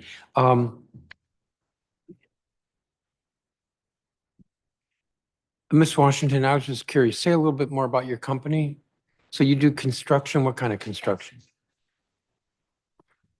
We actually perform rough carpentry, painting, doors, frame hardware, and Division 10, which includes lockers, mats, toilet partitions. And this is with commercial development? Yes, commercial only. And you've been in existence for 6 years? 6 years. Okay. Thank you. Councilmember Bonds, do you have questions? Thank you. Thank you, Chairman. I don't have any questions of this panel, except I do want to thank them very much for their testimony. We've had some tough testimony earlier, and so I want to think about the testimony we received, thinking about the number of DC residents that are part of the companies that do business in the city. I think that's very, very important. And so I guess maybe I should ask you about your company, since you were in the commercial arena. Yes, currently we have about a dozen employees, upward of 24, 25 at times, and we usually employ about 25% of DC residents. 25%? Yes, and we're looking to hire more. Okay, thank you very much. I think we're just running into those numbers, because of the circumstances. It seems it's very hard for the construction trades to really sort of, as I call it, gas up or have a preponderance of DC residents. That's what I think, except I know a little more about Unite. And I know that most of you are, yes, go right ahead. Thank you. If I may, council member, yes, of the 900 members in my union, 62% are DC residents. Fantastic. We also have first source agreements written into our contracts, but for the matter of record, we would love to partner with the city in any way to expand that number. All right. Well, thank you. Thank you very much. I was sitting here wondering if we're also thinking about how do we increase the number of DC residents that have an opportunity to work on these jobs. And I know the first order of business is you have to have a trade. I understand that. And so, of course, the apprenticeship process works, but it seems to be very limiting. One, because it can vary from 1 year to 5 years. And does that really mean that people who go into the apprenticeship, have the capacity to earn the kind of living that will keep them interested for 3-5 years? And I'm just trying to think about it from the perspective of what can we do? The apprenticeship, programs are in my committee, so I'm extremely concerned about how do we do more and how do we accomplish more for a community, and at the same time get these beautiful things like Frederick Douglass Bridge as an example, or the new hospital. And we know this arena will be extraordinarily, it'll be so striking, from all of the plans that we've heard. So how do we put DC in it, the DC people? So that's what I'm most concerned with. So I thank you so much. So think about that. You hit a point in speaking about 63% and having an agreement. So are we at a point where we need to have agreements with those that have skill set that are not yet unionized, but for the purpose of a PLA, that they become a part of an agreement with a unionized company? I don't know, but yes, Unite's got an idea. If I may, council member. Yes. So with Unite here, it's a little bit different compared to the trades, right? Given the nature of food service. Right. Again, we do have first sorts agreements written into our collective bargaining agreements with the food service contractor. I think repeatedly through hearing your statements today, right? Like as a Ward 6 resident myself, right? I see the changes that are happening in the city, especially when it comes to affordability. My members are also feeling the same, for lack of a better word, pinch, right? So again, Unite Here Local 23 would love to partner with you and any other member of the council on ways to address that, whether it's more stronger language on first source agreements written into our collective bargaining agreements with the food subcontractor, Aramark, or something else. Let's put our heads together, but we can figure out a way. Thank you very much. I'm very focused on the survival and growth of our region and all of our people and services. Thank you very much. Thank you, Councilmember Bonds. Thank you, each of you, for your testimony and those online. Thank you as well. We'll turn now to Monica Dixon and Crispus Gordon. Ms. Dixon is President of External Affairs and Chief Administrative Officer at Monumental Sports and Entertainment, and Mr. Gordon is Vice President of Governmental Affairs and Strategic Engagement at Monumental Sports and Entertainment. Great. Yeah.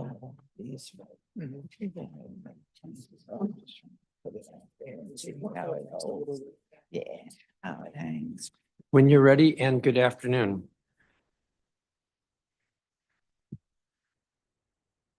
Thank you. Chairman Mendelson, members of the Committee of the Whole, good morning. I should say good afternoon.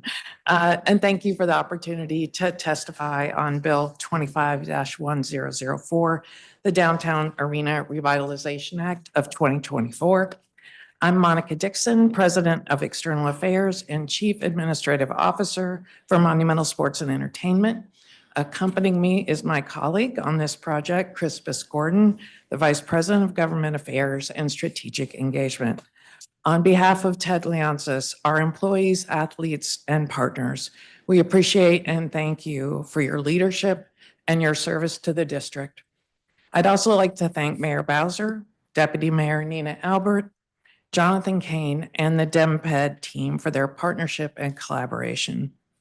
Since opening in 1997, Capital One Arena has been a cornerstone of Washington, D.C.'s economy, generating nearly $1 billion in tax revenue. Capital One Arena attracts 3 billion fans annually, 85% of whom come from outside the district. These visitors boost our city's economy by staying in our hotels, eating and dining at our restaurants, and shopping in our stores.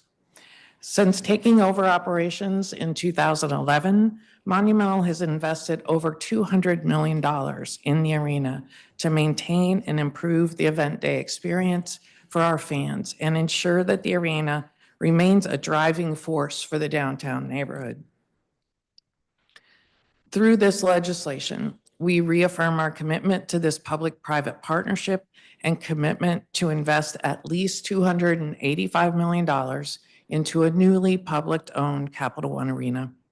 In partnership with the district's investment, our total contribution of $800 million will transform the arena into a state-of-the-art facility, positioning it alongside of the world's premier venues.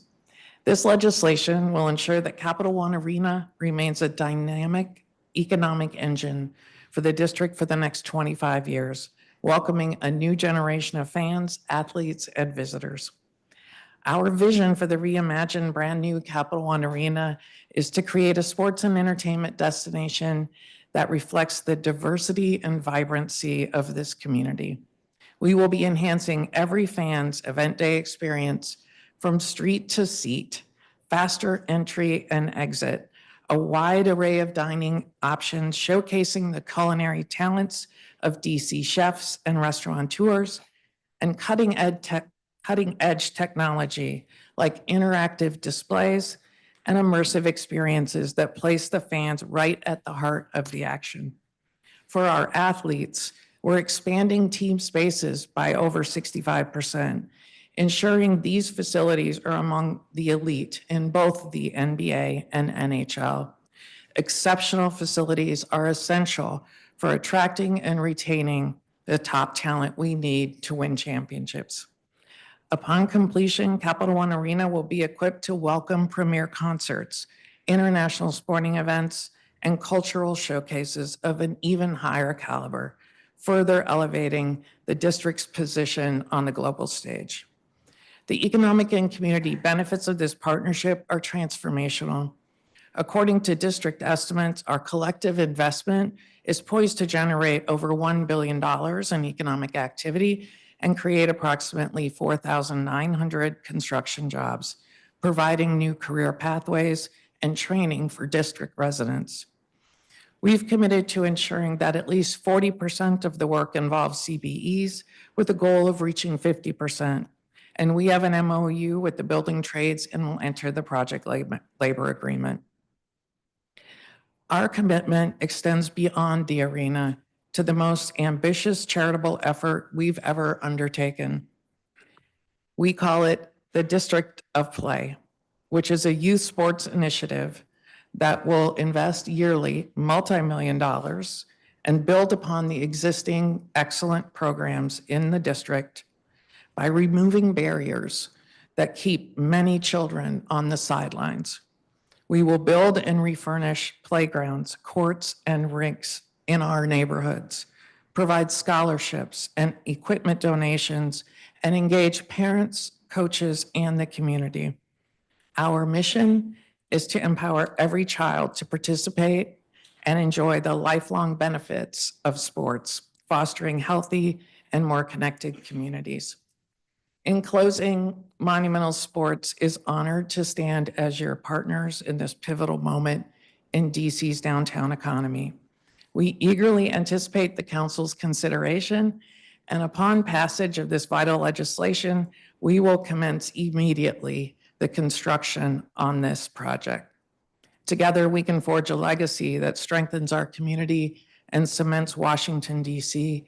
as a global leader in sports and entertainment. Thank you for your time and attention, and we're available for your questions. Thank you, Ms. Dixon. And I'm assuming you're the only one of the two of you with a statement. Yes. So I'm going to ask a few questions about the project, but I think I'll start with this. Is Monumental confident that it can meet or exceed the district CBE requirements and comply with the PLA law and First Source and so forth? We are. We spent a great deal of time working with all parties to make sure that we could move from 35 to 40%. It was a big step for us, but we, with Clark Construction, believe we could make that 40%, and we're going to try to get as close as we can to 50%. And Clark is the general Yes. contractor. So Yes. working with the general contractor, that gives you some confidence here. Exactly. The ESA is not part of this, what's before us, is that correct? That's correct. Are you able to speak to that at all? I can. We are engaged in discussions with Events DC right now to work out a new contract and a new lease that would allow us to have more extensive use of the building, both for our practice facility in the same building that hosts the Mystics, the Go-Go, and the Wizards, and community events. We're very close to agreement, and we hope to have one signed in the next few days. In the next few days? Yes.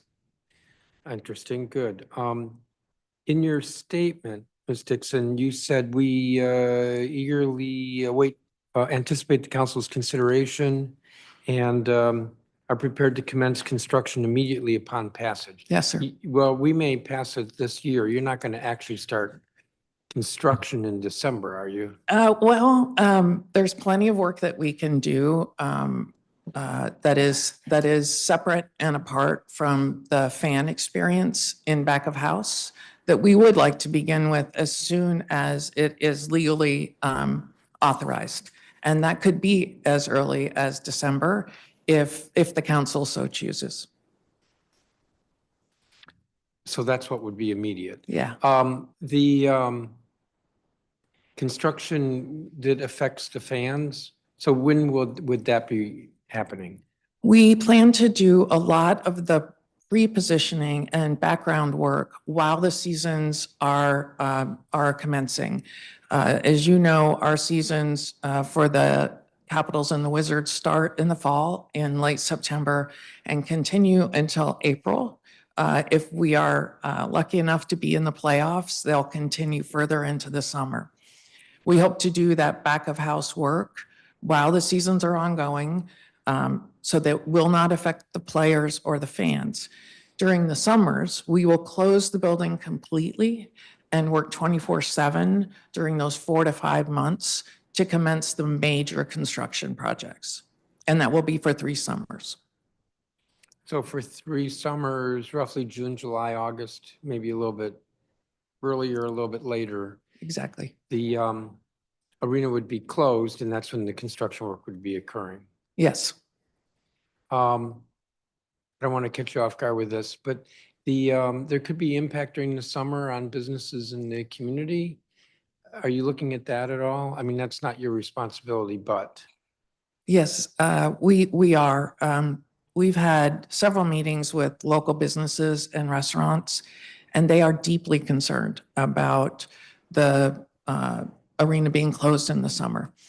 We have been working hand in hand with the deputy mayor, and she and Monumental are going to do what we can to create activations downtown throughout the summer.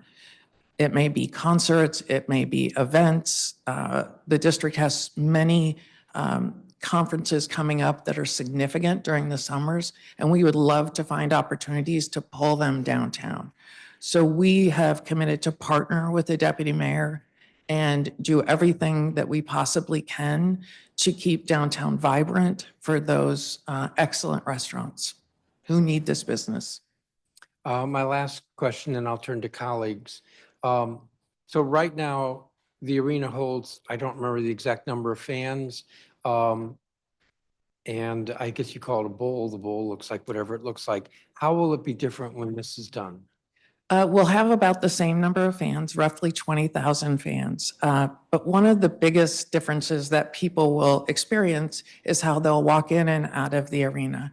Right now, it's difficult. You'll see lines around the block at times, and people will be waiting even among egress, leaving the building, trying to get through the exits. We're widening them. We are enlarging the entrance and exit, one on F Street, one in Gallery Place, so that people can get in and out quickly. Secondly, you'll see big changes in the concourse itself. Right now, there's lines formed everywhere, both for dining and for restrooms. We are widening these concourses so that there is more room. We're creating more restrooms, I think 26% more restrooms for fans to try to keep those lines small and quicker. And so those are sort of the day-to-day experience that fans will have when they come into the building. Can we close that door?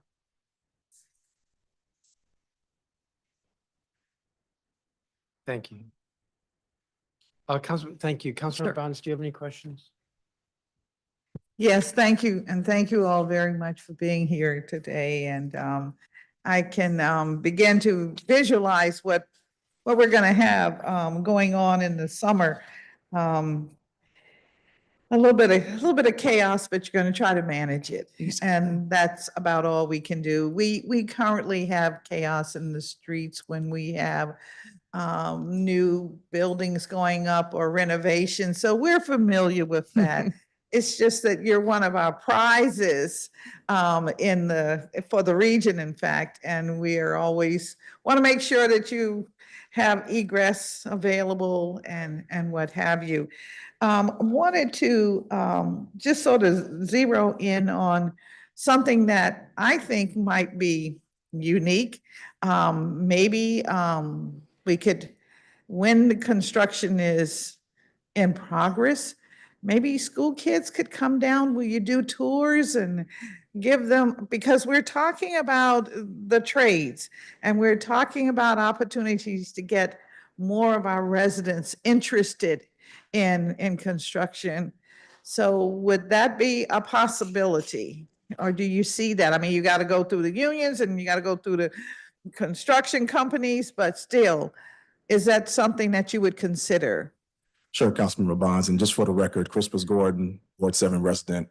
Nice to see you again, Councilmember. That is definitely something we could work with our partners on exploring to make sure it fits all the safety parameters and whatnot. But we love our continued engagement with the educational apparatus throughout the district to really expose them to a number of jobs and job opportunities and sites at Capital One Arena. We already have tours that we give to school students and community groups. So this would just be a continuation of that particular process and really give them an opportunity to see this in motion. And maybe it'll prick the young minds as to an opportunity of something in the future. Thank you very much for that comment. It's gonna be hard for us to get through this Maybe you want to hearing. pause for a second.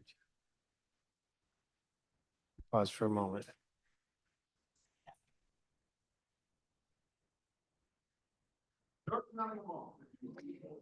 Officers are.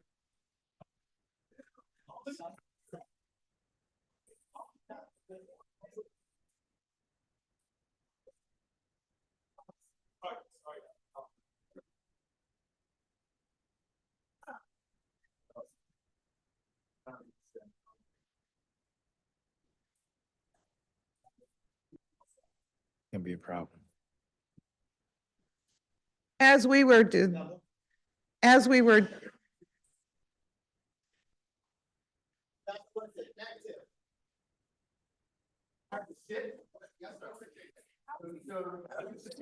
Sir, you're being disruptive of the hearing. Okay, so you're welcome to leave. You're welcome to leave the chamber. Council member, you're welcome. You're welcome to leave the chamber. You're welcome to leave the chamber. Signed up for a public hearing and you can't process and you cancel the hearing and claim you're. Officer.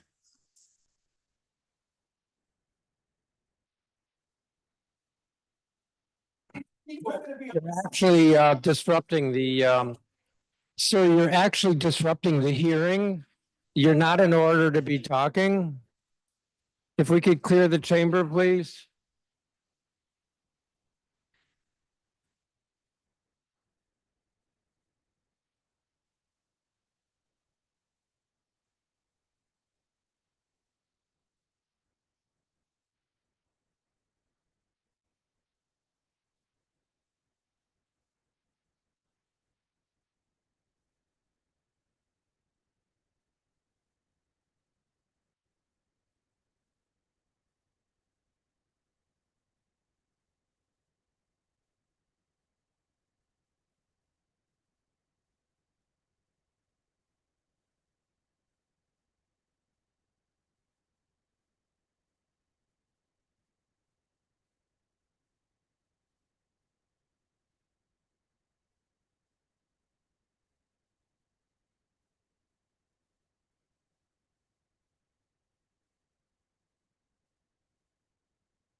For the record, that has nothing to do with the legislation before us.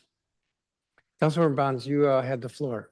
Thank you very, very much. I was about to go back to our governmental processes and wondered if we would have constructed some sort of agreement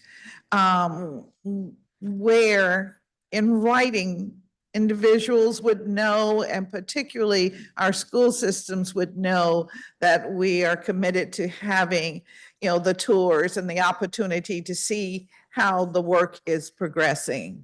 No, absolutely, Councilmember. This is the purpose of these public hearings, to have this proper discourse, and we definitely appreciate your commentary on that. I think our commitment to you would be to go back with our partners and also work with the school systems in a district. And you got to unfortunately get the lawyers involved, but that's a necessary evil, and see what we can work out to give them that particular exposure. All right, well, I really appreciate that and would like to be kept informed as to how we are progressing on that. Absolutely, Councilmember.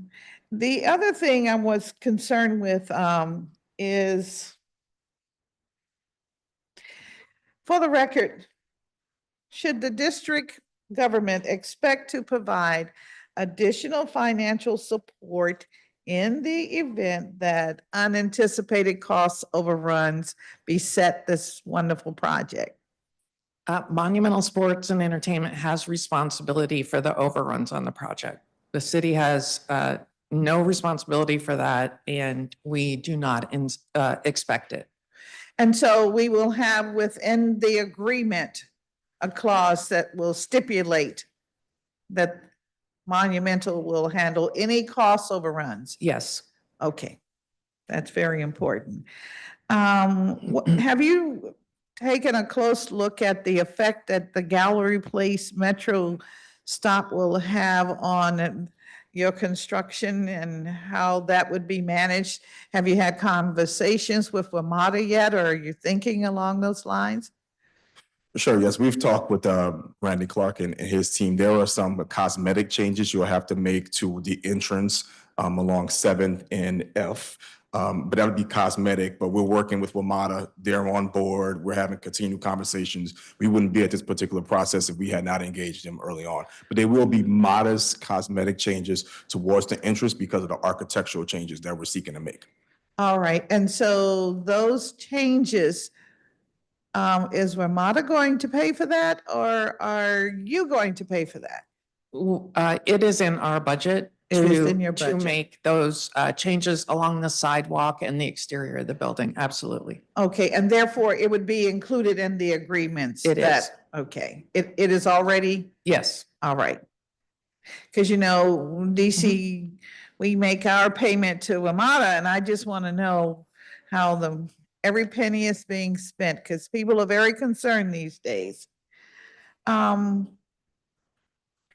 And can you just speak a little bit about it looks like I'm out of time. All right, thank you. What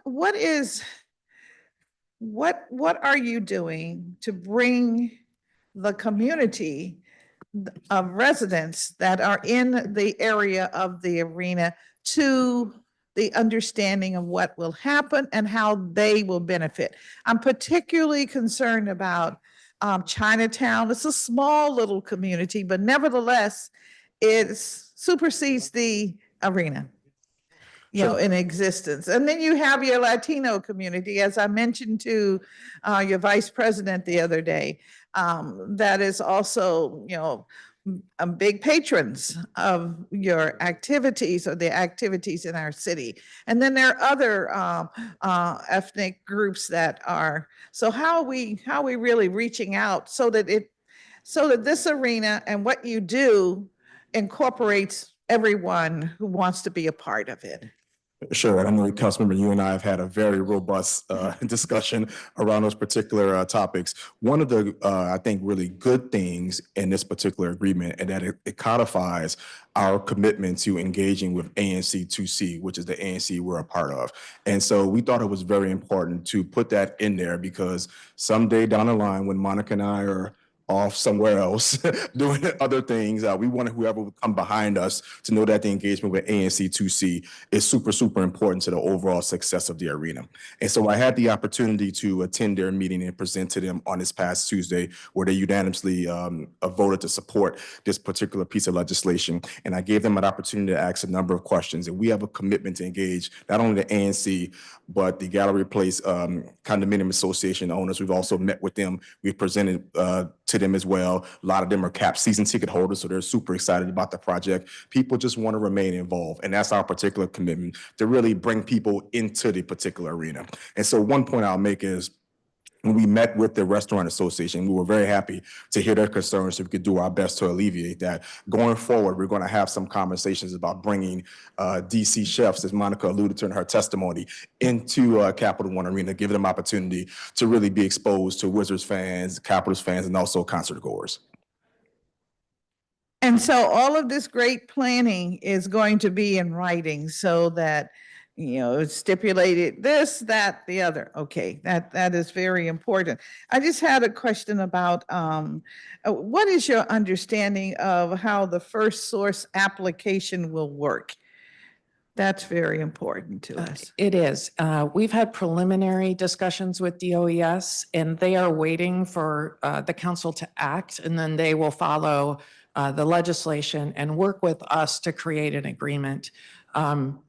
I think the testimony that came before us was incredibly important to hear, and your points to each member about increasing the number of DC residents, I think was very powerful. We know that what we can do with the power of our megaphone and the spotlight that is usually on our athletes in our building and our work is to reach out to the community on our part, to educate them about the opportunities to work on the construction project, and then work in our building, obviously, afterwards. And just recently, we hosted 50 educational leaders from across the district to come to the arena so that our construction leader, Clark Construction, could explain how they could begin to create a path to work in the trades and eventually end up on a project like ours. It was very successful, and I hope we can do more. I know we will do more in that same nature to educate and to help bring people into the trades so that we can constantly increase that number that you identified. Thank you very much. I'm very interested in us doing a really effective job of getting DC residents into these jobs. And I think with a little creativity, we might be able to do that. I see out my third eye on my left that my time has truly expired. And thank you so very much. Thank you, Councilmember Bonds. So members have a 5-minute clock, but I let the Councilmember Bonds go over 5 minutes. So Councilmember McDuffie, you have somewhere between 5 and 10 minutes. Thank you, Councilmember Bonds. Good afternoon to both of you. Good to see you all again. I missed hearing your testimony, but I got a chance to read, and I want to start out by thanking you for just the partnership throughout this time. I know there's been some ups and downs, fits and starts, but I think we're at a good place right now, and I'm excited about the prospect of what it means for the future of the District of Columbia, sports, basketball, hockey, and all the events that we know are already coming and slated, but all the other ones that are going to come as a result of the renovations that you all make.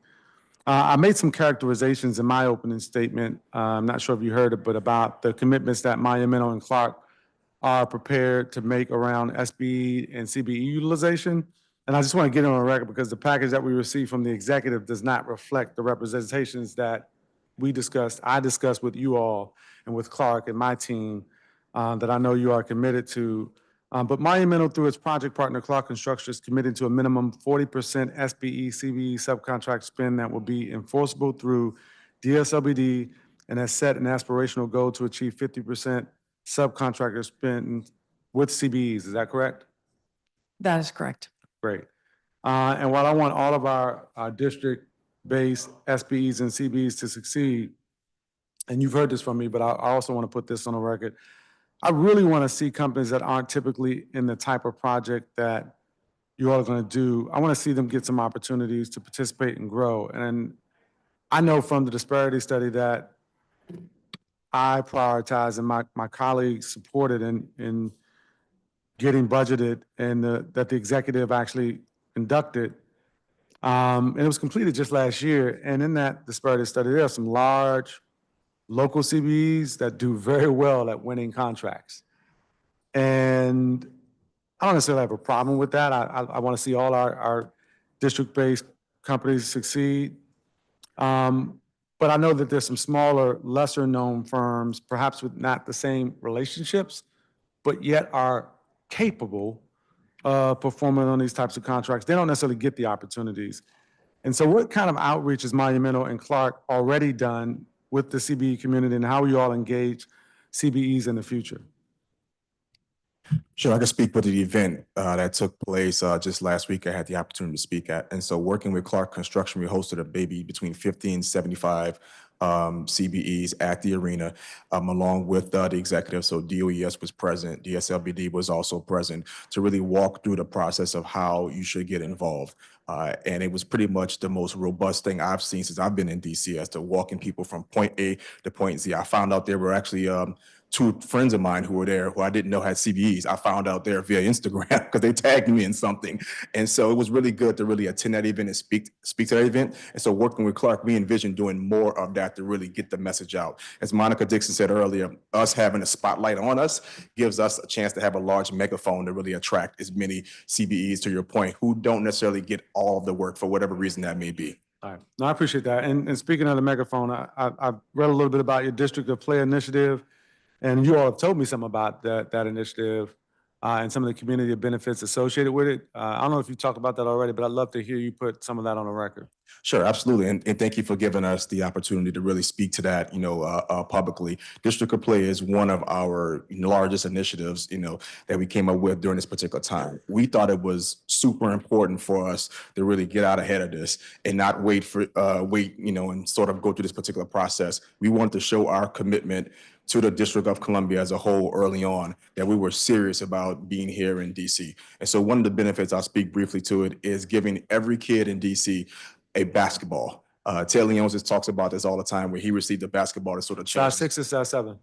Excuse me? What size ball are we talking? See, I'm a fan, Councilman. Yeah, I'm more of a hockey fan, Councilmember, but we want to give every youth in DC a basketball. And as Mr. Leon talks about all the time, he received that when he was growing up in New York City. And so maybe we could have the next owner of a team here in DC receiving the basketball. That's what we're trying to really implement. We're also looking at court refurbishments throughout the District of Columbia, working with DPR and DGS on that. Two of our first court refurbishments actually are Marvin Gaye in Ward 7 and Barry Farm in Ward 8. Okay. And so just to give a little teaser as to what's going on. But thanks again for giving us the opportunity to speak about that in the public forum. Yeah, no, I appreciate that. And I've talked with you all, as well as anyone else who will listen, about the business of sports and exposing young folks to aspects of the sports industry that don't require them to necessarily have the ability, physically or otherwise, to play, or the desire to play a sport. Absolutely, Councilmember, and I could just speak really quickly to that. Let me finish this. Sorry, I want to say we talked about working together to see how we can utilize the media arm and studios at Monumental, and how would Monumental go beyond, I think, the sort of typical corporate sponsorships that some other organizations engage in when they get the opportunity to get a benefit from the District of Columbia, and in terms of funding or otherwise. But I'd like to see more help with the opportunities around the business of sports. So talk a little bit about how you're thinking about that. Sure. I make this joke all the time that my mother thinks that I sign players and trade players, and she just can't really understand it. So I let her tell her friends that's what I do. So please don't tell Will Dawkins that I didn't sign the draft picks, because that's what my mother thinks.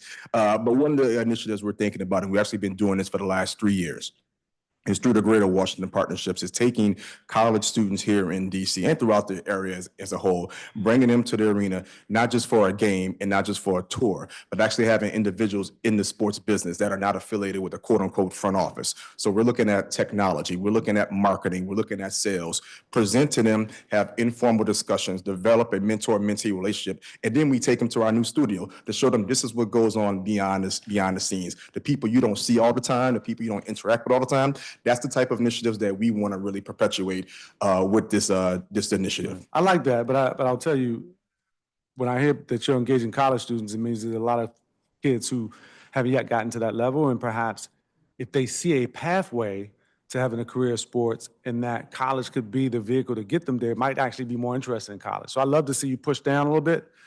Maybe working with, it sounds like you're working with GWP, Kathy Hollinger. I know Marisa Flowers is there. They got a good team of folks over there who know the district. They know the city, they know the council, they know the mayor, and I'm sure they know Monumental. So pushing down a little bit in terms of maybe high school, probably even middle school. You've heard me talk about one school in particular that I know has a sports management program for middle schoolers. But it's only one school that I know, and it's not a DC public school, it's not a DC public charter school, it's a private school.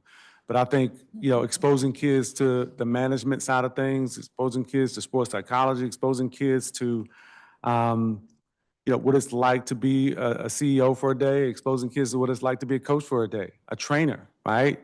I think there's so many avenues that our kids could be exposed to at much earlier ages, and perhaps some of the work you're doing with DPR and Danny Freeman, some of the work perhaps should extend to DCSAA that the chairman does amazing oversight of.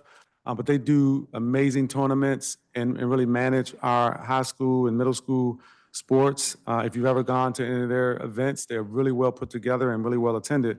But thinking about those younger folks too. I think the earlier they get exposed to it, just like the earlier they get exposed to college, the more likely they are to see themselves, particularly if they see people like you who are doing this kind of work. In your written testimony, you mentioned repositioning the arena to welcome more international sporting events, and this really piqued my interest. This is an area that I've really been focused on working with Destination DC, and they've mentioned time and again that international travelers typically stay longer in the District of Columbia, and they spend twice as much as their domestic counterparts. So domestic tourism surpassed pre-pandemic levels, but international visitation was only at 85% of pre-pandemic levels in 2023. I think international sporting events can help boost international visitation. Can you tell me a little bit about how Monumental is working to bring more international events to the District of Columbia, to your facility? Well, I'll start with the fact that this renovation is going to create a world-class facility. We envision additional events coming to Cap One Arena because of this renovation, league events, tournament events, and that will really give the spotlight of this work in this new arena to the international community. And we believe by working with our partners like Destination DC, that we can bring those kind of events to the district. Glad to hear it, and look forward to seeing that. My last question, I'm not sure if you all touched on this already, but just the ESA, what's the status of the conversations with Entertainment and Sports Arena, with Events DC about that? I mentioned earlier to the chairman that I think we're very close to having an agreement. We, as you know, are attempting to expand the lease at ESA so that we can use the facility more for our practice needs for all three teams and for the community events that Crispus was mentioning earlier. All right. Well, I look forward to that. I look forward to seeing more Mystics victories in the ESA and more great events that support our local economy here in the District of Columbia. Thank you, Chairman. Thank you. For your testimony. Thank you, Councilmember. Councilmember McDuffie. Councilmember Allen. Thank you very much, Mr. Chairman. Great to see you all. I appreciate that we're having this hearing today. I think this is one of the bigger deals and projects the city has in front of it right now, and I think is also crucially important to the future of the district. As I have argued many, many times, we should have been here a year or more ago hammering this out, but I'm glad that we're here now. I think it's crucially important. It obviously gives us civic pride in the District of Columbia, but we're also talking about a venue that brings people from across the entire region, sometimes the entire country. It is a place that is active pretty much 365, much more than just a couple of handful of days out of the year. So it is an economic generator in and of itself. So there's so many reasons this is the right deal to get done and make sure it's good for our city and for our city's future. I wanted to go through, and I know my time, oh, look at that. Thanks, Councilor Bonds. I got 10 minutes. She really did a great job there. So I don't have 5 minutes, I got 10. So I know we've talked about a couple of these items already, but I do want to make sure we have a chance to go through it in the hearing, so we put that on the record. And I appreciate that we've already sat down and met to go over some of the fine details of this. You know, I'm going to be very supportive of this project. It's the devil in the details and making sure that we've got all the four corners touched on. Ms. Dixon, I'll kind of run through a series of questions for you, and you're probably anticipating where we're going to go. I want to start off by clarifying something that's in our lease agreement. Specifically, this has to do with whose responsibility is what. So if we look at Article 10, hang on 1 second till the doors close. If I could pause my clock too.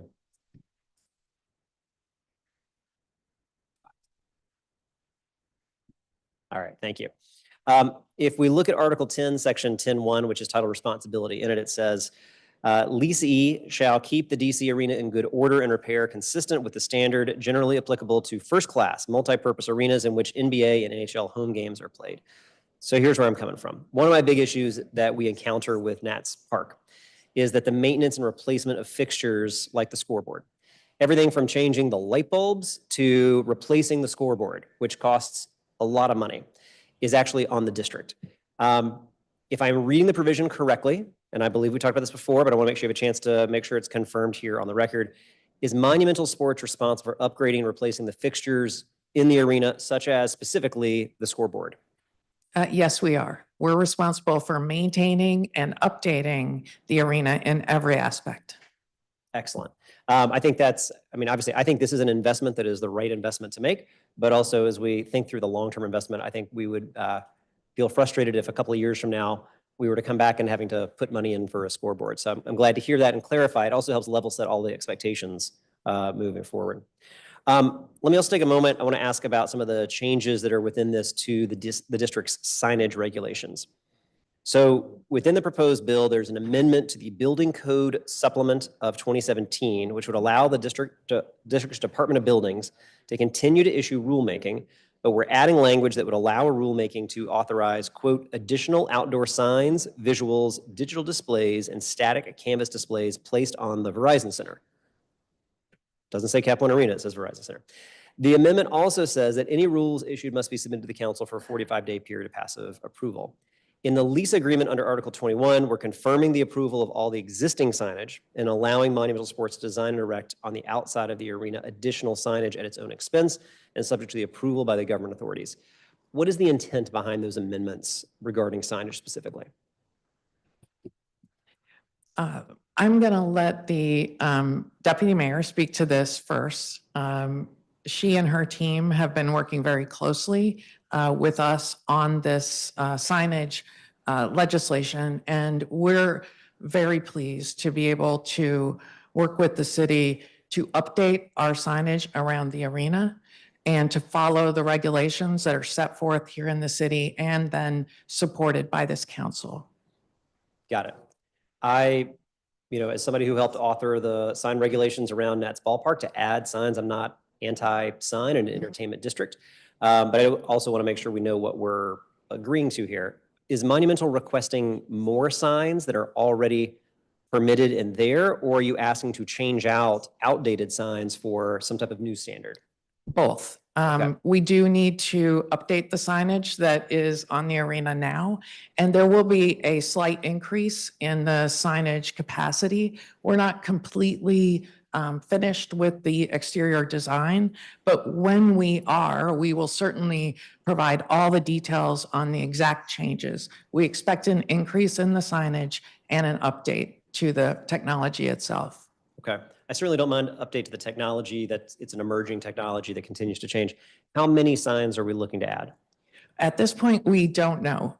All that we have in our initial plans is expanding the signs that exist and adding one sign on 6th Street. But until that is complete, I'd be hesitant to give you anything specific. We will have exterior plans completed in the coming weeks, and we'll be able to provide exactly what those changes would be. Okay. I recall, and I think the chairman's still here because he worked with me on this. The issue around how many signs was an issue that we had to navigate around Nats Ballpark for both the community and residents around it. So certainly happy to work with you after this hearing and in the coming weeks. But I would like to have a little more clarity on what is it that is being requested, because once we pass this, we can't come back to it. So we'd like to work with you and work with the chairman on that moving forward. Of course, and we'll be happy to provide it. Yeah, thank you. Let me turn now to, with respect to services, the district will be responsible for providing. The CFO's memo summarizing the agreement states the district will, quote, implement traffic signal timing, street closures, traffic management, additional police resources, pedestrian walkways, and then, quote, alternate access to public transit and other service to facilitate access to the arena on event days and improve security. I'm going to focus here on the phrase alternate access to public transit. I think you answered a question about this just a moment ago, but I want to give you a chance to make sure we're clear as to what it is, because when I read alternate access to public transit, it's a little different than cosmetic changes you were describing. So I want to give you a chance to help outline what your intention is. No changes whatsoever. And you and I have talked in the past about the bus stop at Gallery Place that is very important to not just our staff, but our guests who come in the building. Our concern was about the activity that was happening around that bus stop. And we have been working with the deputy mayor and her team and WMATA to identify ways to address that without moving the bus stop or any of the transit on H Street. Yep, and that's the right way to address it, right? I remember when this first was being proposed, it at least seemed like there was a request to move public transportation away from the arena. And to me, that was a non-starter. And I tried to lay that marker down pretty clearly. But I'm also wholeheartedly want to work with you to make sure you've got a good experience for your customers, a good experience for employees, good experience for folks that are coming to the area. And I think we're moving in that direction. We can follow up after the hearing. If we have language like alternate access to public transit left in here, when there is no intention to create alternate access to public transit, I want to clean that up a little bit. So happy to work with you afterwards to make sure that's clear. I am excited about the commitments that Monumental is also making in terms of investments around the city. Basketball courts, hockey courts, making sure that those investments are there. I know we talked about this, but is the commitment, in addition to all the other facilities, to upgrade the hockey facility that's at Watkins Elementary School in Watkins Park? Councilmember, it is. As I was giving my remarks earlier, I particularly held off on that, specifically waiting for you to get back. It is. We're currently at the phase of waiting for an MOU to be returned from DPR. Correct. So have we, is it named in the agreement, Watkins, or? Yes, Watkins is specific. Yeah, Watkins was already in the works before we began this particular process. And the MOU is related to the ongoing maintenance needs once that investment is made. Is that correct? Yes. Okay. Yeah. So to all my good DPR friends that are listening and my DGS friends, we're really good at building things. We are not so good at maintaining them. And so we've got to get an MOU like that done, because if we're going to have the investment in that facility, got to have the city step up and do the maintenance. Very important. All right, last question. F Street in front of the arena, I heard a little bit of conversation about this. I think the district has got to be much more creative and thoughtful about how do we activate these spaces. I understand the deputy mayor, and we'll certainly talk with her a little later today, shares that and wants to see that space activated, which is great. It is also the venue where it's your front door. It's people that are coming in, it's leaving. By creating an active space on F Street, it also helps stagger those departure times. We see how that works on Half Street by the ballpark. We see how that works around Audi Field. That's an important part also of just smoothing out the amount of time people come and go. If we can see MLK Library for Art All Night be able to draw in thousands of people, like we can and should do that. And in the midst of the construction, when a lot of those small businesses around the arena who really in partnership depend on that space being that great active economic generator that it is, understandably during some of that construction time frame, you're not going to have the draw of people. So I think that's really incumbent on us to think about how to create those spaces. That is a economic driver. It's a way we support our small businesses. It's a way we just be a vibrant, exciting place to live. So I trust, based on our previous conversations, and you can just reiterate it quickly if you want, you'd want to be a full partner in that. But I think that's something that's got to get done so that we really think creatively and strongly about how to use these public spaces in a way to support our local businesses, create the activity and vibrancy we want to see. And we know we can do it. We do it with the holiday market. We do it at MLK all the time. We can do this. It's not that heavy of a lift. We just got to have the will to get it done. Walking over here this morning, I was watching all of the construction work around the holiday market. They're starting to put up the facilities so that the small businesses can come in and show their great work. We'd love to partner with you on this. I will say we have been inspired by the thinking of the Gallery Place Task Force and the Deputy Mayor's team on this, and believe, like you do, that the potential to bring more people, bring people up from the mall to our neighborhood is unlimited. Yep, completely agree. I appreciate it. Thank you, Mr. Chairman. Thank you, Councilmember Allen. I think I blinked for a second. What's going on at Watkins? Yes, at the current moment, we are going to refurbish the roller rink at Watkins Elementary. We have an MOU that we've already signed. We're waiting for it to be returned from DPR, and then we could commence work. Okay. I know what you're talking about. Thank you very much. You guys are excused, and I'm going to call the government now. And that would be Nina Albert, Deputy Mayor for Planning and Economic Development, Office of the Deputy Mayor for Planning and Economic Development.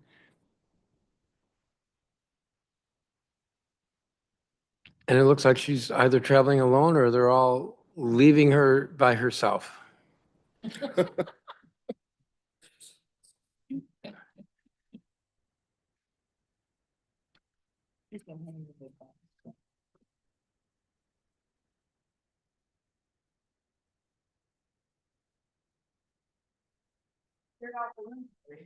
Thank you. Yes, they all left because of you. No, it had nothing to do with this issue, by the way. When you're ready. Well, good afternoon, Chairman and council members and staff. My name's Nina Albert, and I'm the Deputy Mayor for Planning and Economic Development. I'm pleased to appear before you today to discuss Bill 25-1004, the Downtown Arena Revitalization Act of 2024. Approval of this legislation is the final step in authorizing a catalytic investment in the long-term vibrancy and sustained economic activity in Washington, D.C. for decades to come. In March of this year, Mayor Bowser and the DC Council shared the stage with Monumental Sports and Entertainment to announce that we had reached a deal that would allow the Washington Wizards and Washington Capitals to remain and expand in Washington, D.C. Subsequently, the DC Council voted unanimously to appropriate $515 million for the renovation and modernization of the Capital One Arena. Now, the district and MSC have completed the required agreements that allow the Capital One Arena modernization and expansion project to move forward, and we are ready to execute the documents pending council's approval.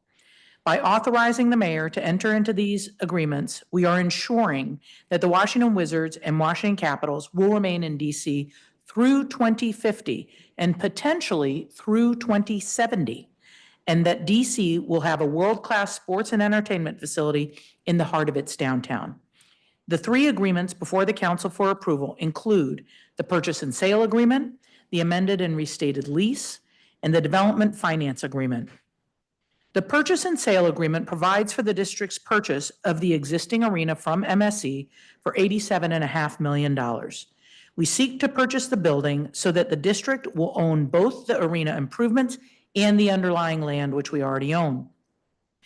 For clarification purposes, this $87.5 million purchase will not be in addition to the $515 million commitment, but it is included under that $515 million commitment.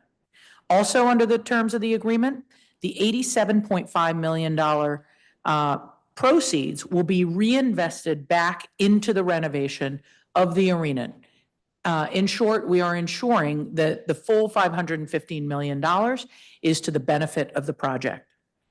The amended and restated lease updates the existing lease to reflect the additional provisions that the district and MSC have agreed to, including a new lease term, which I just mentioned, that keeps the teams at the Capital One Arena through June 30th, 2050, with 5 4-year options to renew the lease. If all 5 options were exercised, this would keep the teams in DC through 2070. Finally, the development and financing agreement provides the specific requirements under which the district will fund the arena, which is approximately 20,000 seats, 1 million square feet under the Capital One Arena, including the commitment to contract with a minimum of 40% CBEs, with best efforts to get to 50%, and a first source agreement and a project labor agreement. These documents together capture the commitment, responsibilities, and requirements that will govern the working relationship between the district and MSC, but they also represent an investment in downtown DC and an important step to revitalizing Central Washington to be a place of entertainment excellence, a unique place to live, and a great place to work. The economic benefits are clear, which is why we are here today. While the district's contribution to the project is $515 million, MSC will also invest in the renovation for a total direct public and private investment equal to $800 million. The economic impact study that DEMPED conducted estimates the total economic activity of this project to be over $1 billion. The project is expected to result in 4,900 construction jobs and $21 million in new tax revenue over the 3-year construction period. And these numbers do not recognize the philanthropic contributions that MSC shared with you in their testimony just moments ago. And it's not just MSC, it's also their owners and their employees. They have been providing these benefits in the past, and they have stepped up with an even more aggressive program of philanthropy in the coming years. The surrounding neighborhood will also benefit directly from a modernized building exterior, new entrances that make it easier to get in and out, and an improved public realm that is worthy of the vision set for the future of downtown DC. MSC has been working closely with the Gallery Place Chinatown Task Force and will increasingly engage local businesses, institutions, and residents to ensure a beautiful, vibrant, and lasting exterior and streetscape.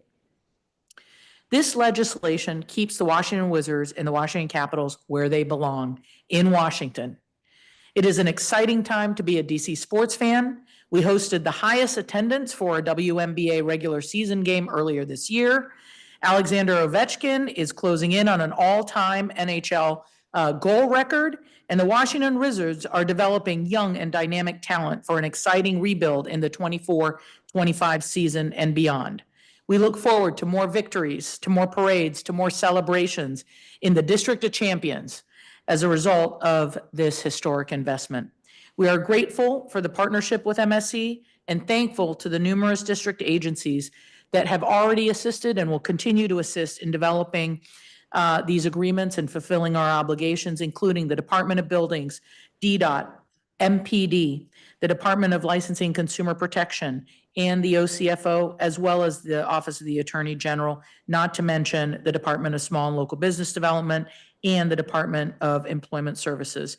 I guess I would be remiss to say that if I did not also recognize the DC Fire and Emergency Medical System Services and the Department of For-Hire Vehicles, I would be leaving off the list important partners in this project. We urge the council to pass this legislation, and I welcome any questions that you may have. And I'm also accompanied by Jonathan Kane, who's been the lead negotiator and manager to get us to this point and to have these documents before you today. So, Ms. Albert, did I understand that last paragraph of your statement? You're thanking the lawyers as well for I all am of thanking the writing, lawyers because rewriting? documents like this do not get done without committed lawyers. And we have a great team of transactional attorneys. Who write and rewrite and then write some more. Correct. And we And love every protect the moment. District of And we Columbia. love every moment of, I do. on I all do. sides, the lawyers. Well, no Thank you. comment. What's the current lease? It's through 2047. So through 2047, the current lease. 2047, correct. So it's this, absolute through 2050, so a little longer, and the potential option. Correct. The current lease is through 2047 with no extension options, but we'll be in the extension period through 2047. This lease means the minimum term, or the fixed term is through 2050, plus those extension options that could bring us out to 2070. So to 2047 is an extension. 2047 was Monumental exercising the two options they had in their original lease. And without those options, it expired. In 2027, there were two 10-year options that they exercised. I think that's So important to note. 2047 would be the end of the lease. I think that's important to note. And of course, I think it's also just to remind ourselves for the record that roughly a year ago, what we were looking at was maybe they're not being here at all. So there's, I think, that important context. Let me see. I have some questions here. The timetable for funds disbursement, how does that work? So I'll ask Jonathan when the purchase and sale will occur, but right now, funds disbursement will occur over a 3-year period. There are a number of requirements beyond the purchase and sale where the project team from Monumental Sports will submit to us. This is very traditional and typical of our development financing agreements. It's almost like a construction draw, where once they've completed a certain amount of construction, they submit to us their invoices and we pay. And so there is an appropriation schedule or funding schedule that is currently in the legislation, as well as reflected in the lease, that in the first year, there's a total of up to, in total, between the purchase price and the construction, I think it's 171 million. The second year is approximately the same, 171 million, and then the third year, the same. So there's, of the 515 million, we've broken that up into 3 relatively equal payments over the course of each fiscal year.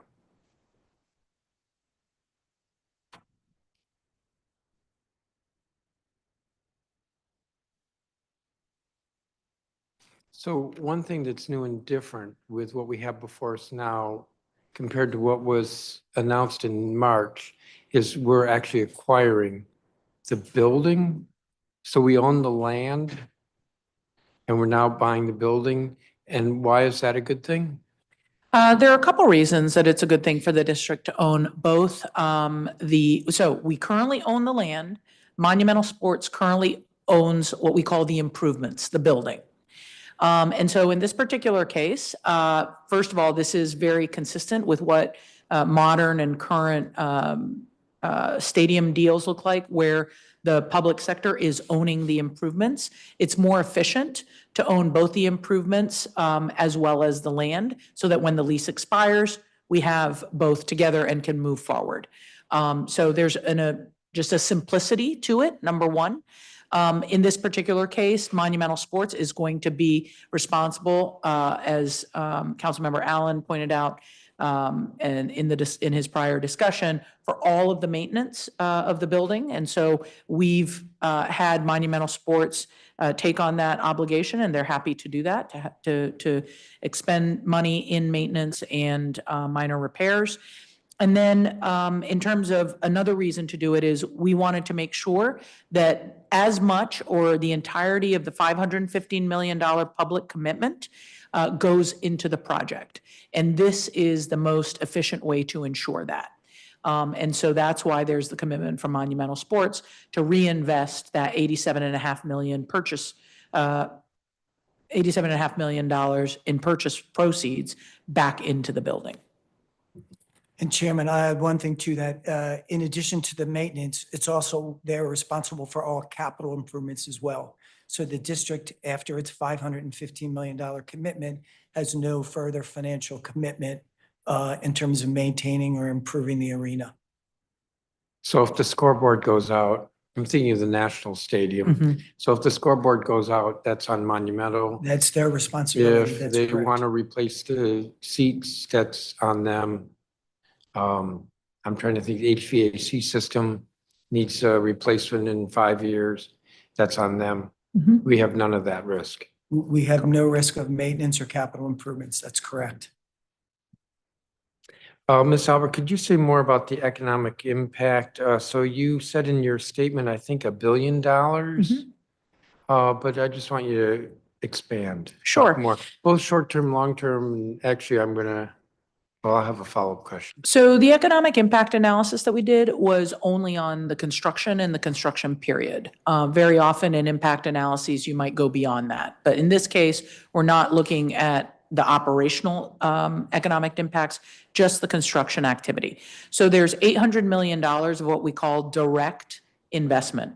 That's hard dollars that are spent for the project itself, 800 million.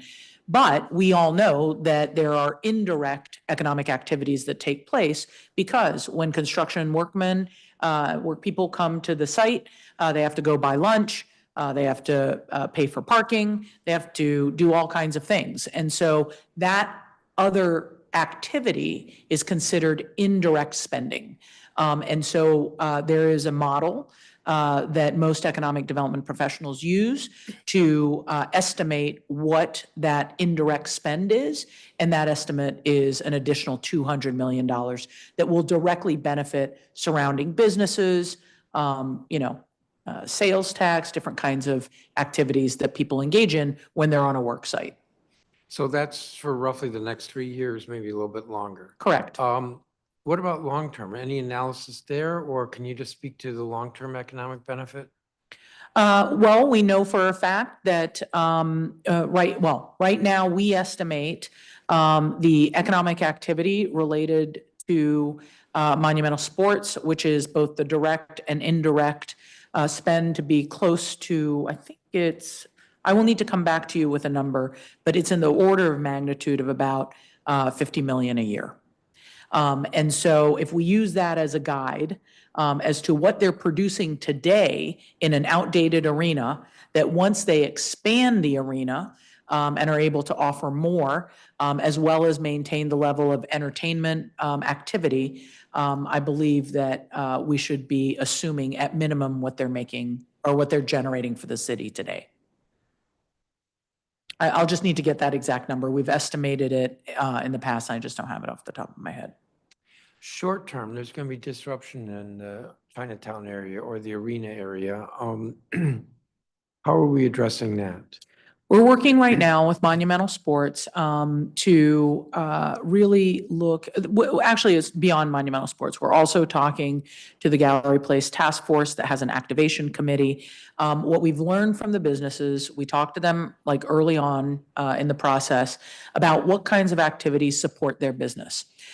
They mentioned, for example, even the holiday market, having that foot traffic brings people to the area, and people will linger and go to one of the restaurants or go visit, some of the, whether it's the library or, other kinds of businesses. So what we're looking to do is duplicate something like that. We're exploring different ideas. One is, could we have an outdoor concert series? And if we did, where would that be? And could that generate that footfall that would take place over the course of the summer?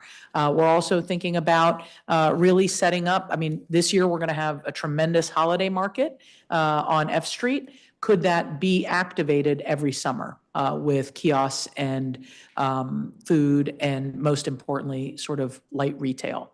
So we're looking at that, and then partnering with a new organization that's forming called the Gallery Place Partnership, which is a partnership among the 8 theaters and the 18 museums that are all within the Gallery Place area, for them to be more active in the offerings that they provide over the summer. So it's this layered approach that we believe will be useful and helpful to supporting businesses, as well as to that lunchtime, breakfast and lunchtime activity that the construction workers will bring.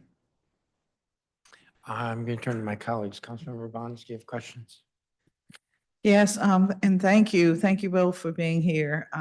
Really appreciate this, better understanding about this project that has monumental aspects for our city.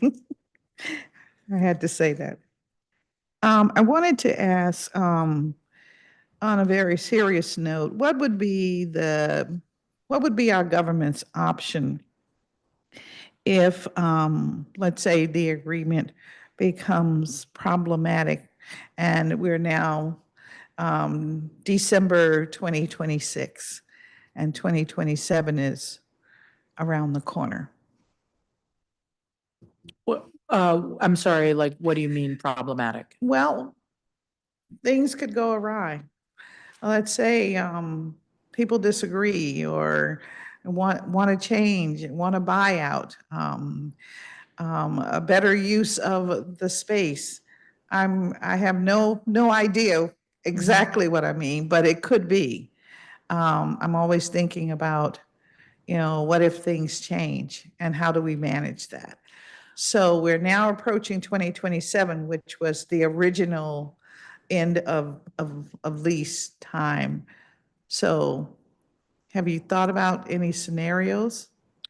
Sure. So what will happen, subject to council approval, is that we all will execute the documents. So that puts into effect the amended and restated lease, so a new lease, as well as the development finance agreement, most notably. Those will be the two operative documents, if you will.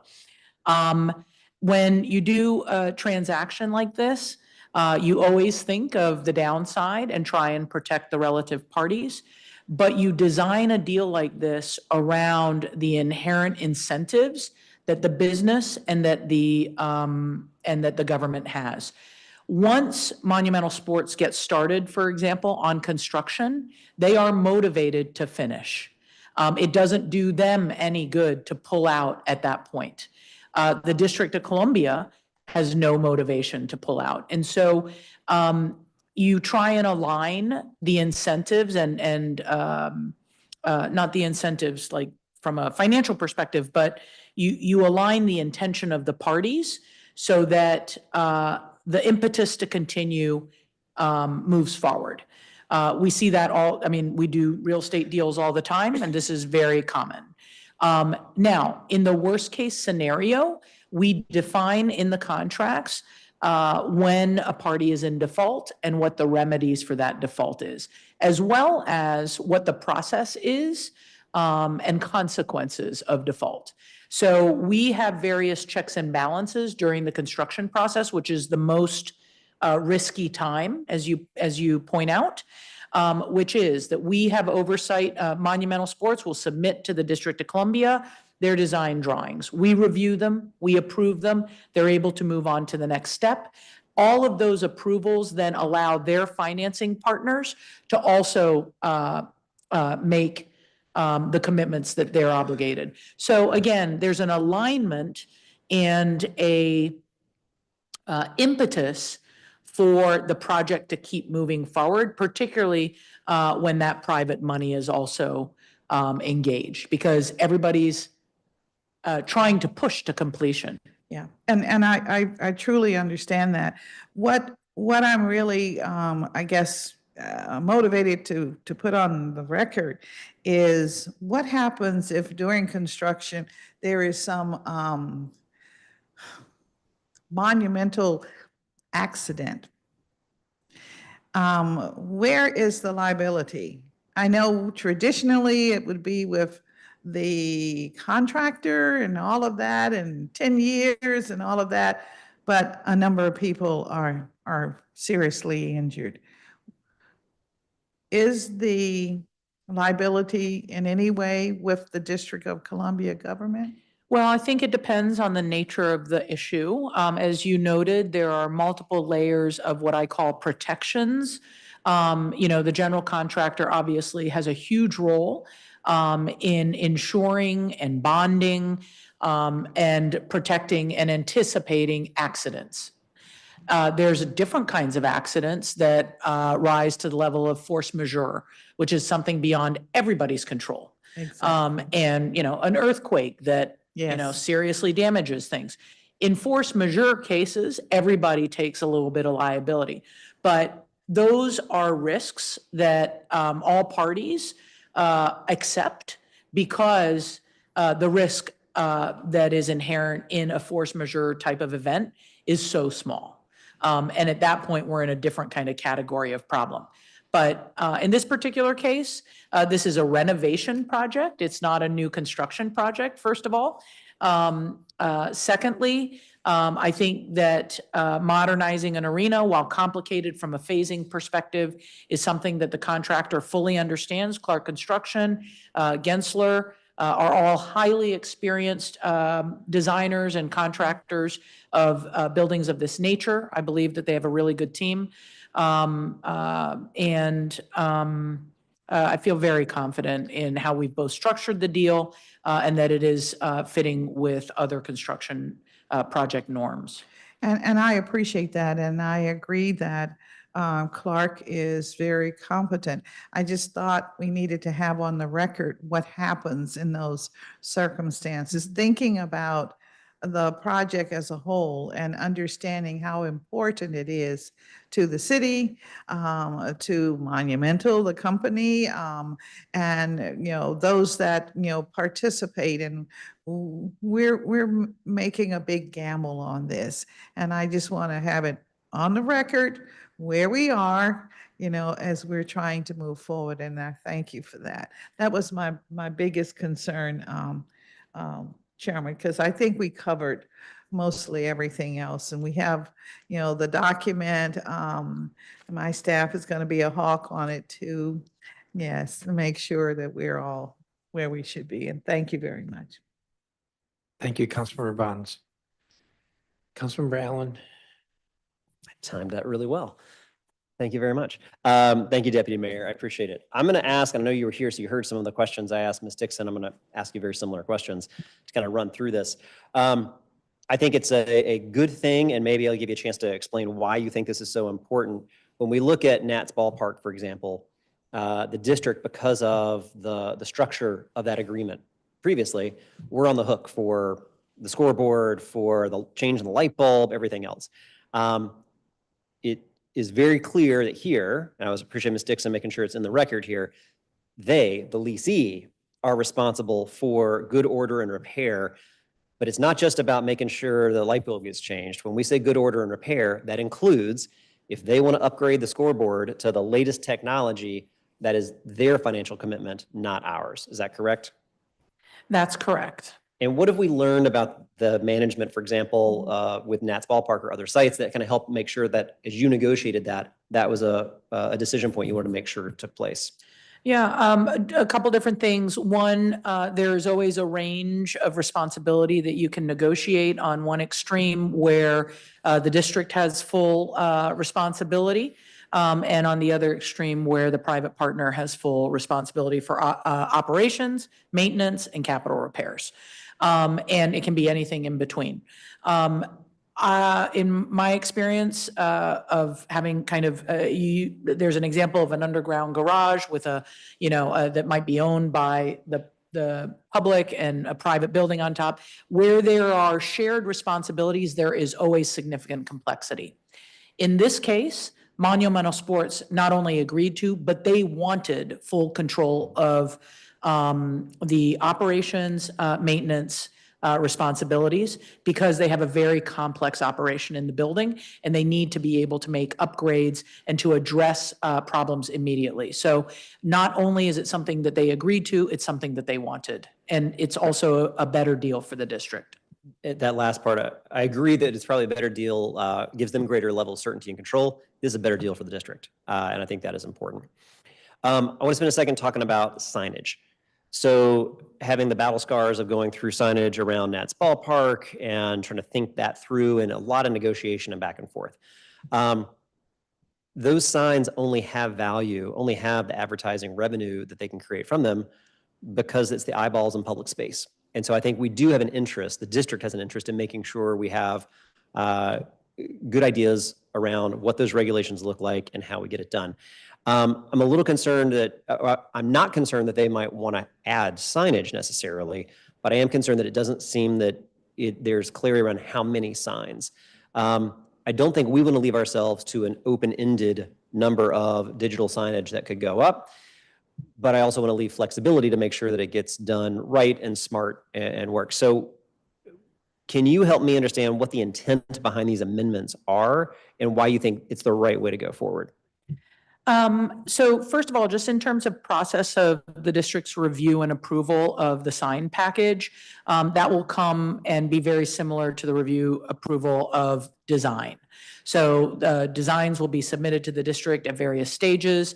The various regulatory bodies that review that, Department of Buildings most notably, but very often DDOT and other kinds of agencies will review, and Monumental Sports will be subject to all of those regulatory reviews and scrutinies. So that's the process for signage, just in general, regardless of what gets proposed. I think in general, the thinking is that right now the building is very much an inward-facing building. When you are a bystander on the outside, a pedestrian, and there's a game or a concert going on inside, you have no visibility or transparency into that. And part of having digital signage or any kind of signage, but particularly digital signage, it can produce revenue. That is one purpose of digital signage, but it can also be a great window into what's happening inside the building. And one of the things that I think could be incredibly dynamic, for example, is we have no place to have an outdoor watch party for the Olympics when they come every 4 years. We have, no transparency into when there's a fantastic Beyonce concert going on inside. There's no animation outside, and that digital signage can become part of animating the exterior, not only a vehicle for advertising. And that's the conversation we've been having. And I think specifically about what we're trying to do in Gallery Place, Chinatown, and create an entertainment district. There are 3 major roads where the majority of foot traffic and congregation occurs. It's on 7th Street, F Street, and G Street. And so we've specifically been looking at the terminus of G Street and F Street, that if those were to become pedestrianized, maybe not full-time, but more like shared streets, then those digital signs become part of the living room, right? Become part of the activation. I like that. And that's our vision. I'm just going to jump in just for my time is going to keep ticking down, but I didn't want to cut you off too much there. We've done this actually. So at Nats Ballpark, the signs that are by the entrance plaza within the law and what we negotiated are allowed to do live events. And the idea behind that was, let's say the Nats make the postseason, they will again one day. It creates a great way to have a outdoor activated watch party space. It was also, though, intentional the way we did that in that space is that it doesn't open out to traffic, because live video on large digital screens is actually very dangerous from a traffic safety standpoint, because our eyes are just naturally drawn to when we see the video. So we do have a space where we could watch the Olympics if we wanted to, down at the ballpark. So I appreciate the idea around it. I like that idea. I think it's very important, though, that if we're doing that, it gets paired with the idea of, if it's closed down on F Street to create a pedestrian plaza and, and then you have that type of live viewing opportunity, that sounds great to me. I like that idea. All contingent, of course, on closing down F Street, making sure we have it all set up. The part that I would like to work with you, the chairman, and Monumental between now and when we vote on this is, I think we need to put a little more specificity around this, because right now it feels very open-ended. And having gone through this at other entertainment areas, having a little bit of some certainty and clarity does help us make sure that as partners, we all know what we're signing up for. We create some predictability around it. So I'd love to follow up after the hearing with yourself, the chairman, and others to make sure we add a little bit of specificity to it and make sure we're on the same page. I just want to say we're not at that process. We're not at that place in design to have a lot of specificity. They're going to be, contingent on this passing. So I just want to say what we've tried to do is design a process that provides the required input and oversight, as well as the council having obviously a period to either approve or deny the signage package. So I think the guardrails have been put into place, but happy to discuss with you other ideas that you may have to improve that. Yeah, I don't expect that every answer is going to be presented before we have a vote. I need to have a little more on this. And so happy to work with everybody on that. Let's continue with F Street though for a second. I do think this is something you care about a lot as well, is creating this really great pedestrian plaza. I think it holds a lot of potential. And when we think about all of our businesses around there that during construction are not going to have the same level of foot traffic and animation there, I think we want to be really intentional about doing this. I love this idea. I think it's something that'll be great for our small businesses. It's great for our city. It's also a great way to fill in the gaps somewhat during that time. What do you believe that you, the deputy mayor, or others need to have the ability to move forward? Is it budget? Is it authority around closing the street down when necessary? What are some of the things you think you need to be able to execute an idea like that during those construction times? So what we're looking at right now, first of all, we are trying to figure out what the right street configuration is, meaning we've been talking about tabletopping streets so that it's curbless, right? And the benefits of that, it allows traffic to move through there when it's time for traffic, but it also more readily allows for the street to be pedestrianized. It also signals as a traffic calming measure, for example, to have that tabletop. So we're in the process of evaluating those designs. We're also looking at simpler and more elegant ways of having bollards, retractable bollards, or other kinds of devices, rather than always having to have massive Jersey barricades or dump trucks or whatever they are to which I think takes away from that. So there are these kind of design and infrastructure improvements that we're looking at making. But the other piece that we would love to work with everybody on is, what is an entertainment district? And what does it include? What are the rules so that everybody can live together? Because there is also residents in the area, as we know. And so to me, the primary defining element of an entertainment district is that the public realm is much more accessible for public festivals and events. Right now, the process hurdles to closing a street are pretty significant. And so I think that we could have Gallery Place Chinatown be a test case for how we procedurally designate it as an entertainment district and have the process of getting access to the public rights of way much more easy for different types of things like festivals to occur. Yeah. You're going to be really excited to find out that we have legislation that's coming out of the Committee on Transportation that we've been working with DDOT on this, exactly around that, called the Plaza Act, which will help open up those types of plaza spaces. So I agree with you wholeheartedly that we've got to make it so that government can be nimble to create those dynamic spaces. But I know it's going to probably require some amount of money to be able to help program. So I think we need you to help tell us what you think that looks like. And is it DMPED being in charge of it? Is it somebody else? We're putting together our FY26, thoughts for the budget, and this is an area of focus, continued focus on downtown. Well, but potentially this summer would be their first construction summer, right? So with the fiscal year not beginning till next October, would love to think creatively with you. How do we make sure we've got the resources in place to get some of those things going and build out that plan? Last two quick things on this. I think you heard Ms. Dixon or maybe it was Mr. Gordon say, we're waiting on an MOU from DPR related to the ongoing maintenance after they make the improvements at the Watkins hockey court. Could you talk to your fellow administrative person within the administration to make sure that MOU gets signed so we can have that done before we have to vote on this? Absolutely. Thank you very much. Secondly, there was a reference to alternative access to public transit, and we're not moving bus stops. I want to make sure, and we can, again, work with you after the hearing. I don't want there to be language in this that speaks to alternate access to public transit in a way that leads people to believe we're talking about moving transit away from the arena, because obviously we want this to be a transit-oriented arena space. So it could be a little bit of wordsmithing, but would like to work before this comes up for a vote to make sure we identify the right language right there to be clear that there's some improvements being made to that metro entrance, but we're not talking about alternate access points or moving transit away. So happy to work with you to make sure we name that the right way within the deal.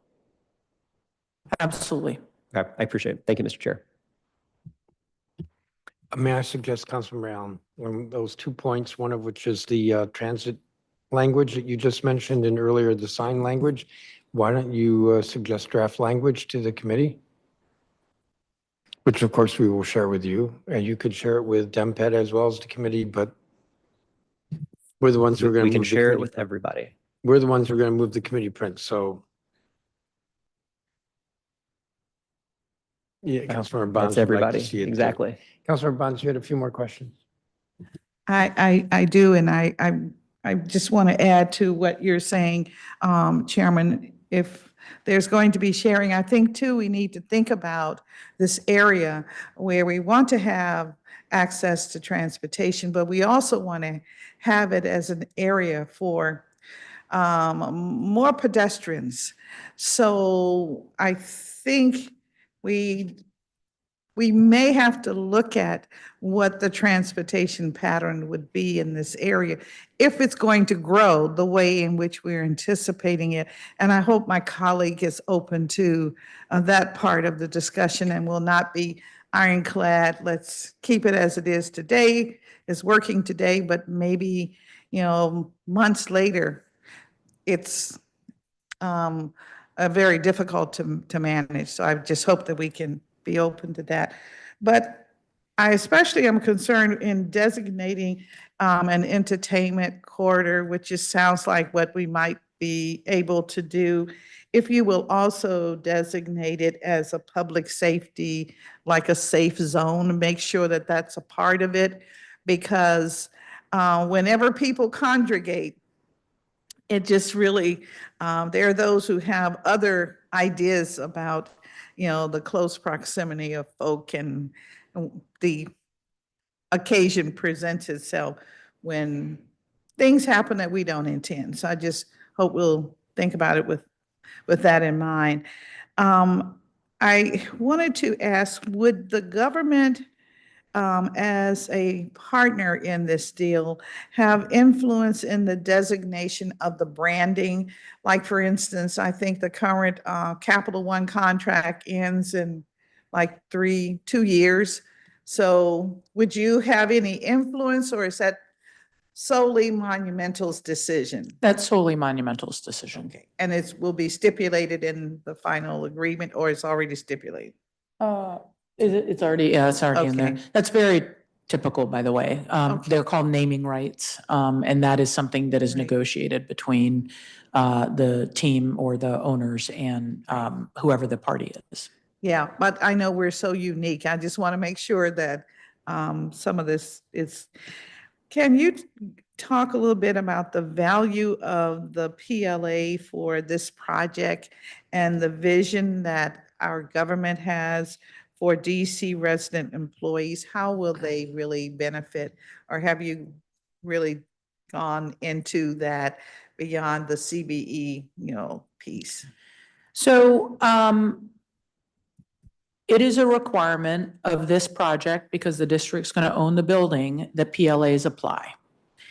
I will just put on the record, and there was discussion earlier today, that the 3 requirements together are very complicated to achieve the goals of each of the independent requirements, which are first source hiring, PLAs, and CBE hiring or contracting.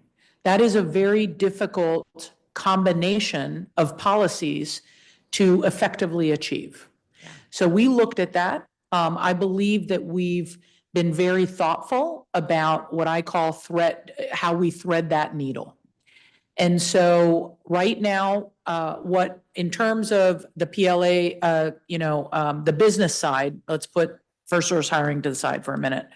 But just with the businesses and contractors that would be involved with the project, we've looked at, and I say we, but Clark Construction and the teams have looked at the trades that would be involved in this project. And on this project, it turns out that the trades where the district has a lot of CBEs are not the trades where there's significant unionized labor. Unionized companies. And the flip side is true as well, that the trades where, that are unionized shops, there are not a lot of CBE representation. So that's how we're threading the needle on this project. There are set-asides as defined by trades for the PLA and for CBEs. And we hope to deconflict the competition between those two interests. As for First Source, we have looked at whether or not it is possible to achieve the 50% of hours worked target, which is what the First Source law says. And in our review, we do not believe that that is possible. And so what we are presenting and requesting from council is to approve what DOES calls option 1, because in other circumstances, there's option 1 or option 2 of First Source, of how you meet First Source. And so we are requesting that this project go with a 51% of new hires standard for the First Source agreement. And the contractor is committed to that. The building trades have committed to that, as well as apprenticeship. And then that also gives full flexibility for CBEs to hire as well locally. So that, to me, is a recipe for success. I like to set standards that our partners believe they can achieve.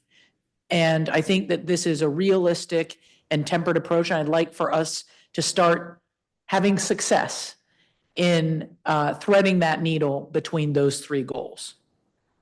I appreciate so much you putting that on the record, and I hope that we can achieve those goals. And I recognize that First Source is a difficult, I'll call it even a mantra for us to fulfill frequently because of, as you pointed out, the trades and what trade is needed on what particular job. So I'm looking forward to seeing how this plays out, and we'll stay on top of this.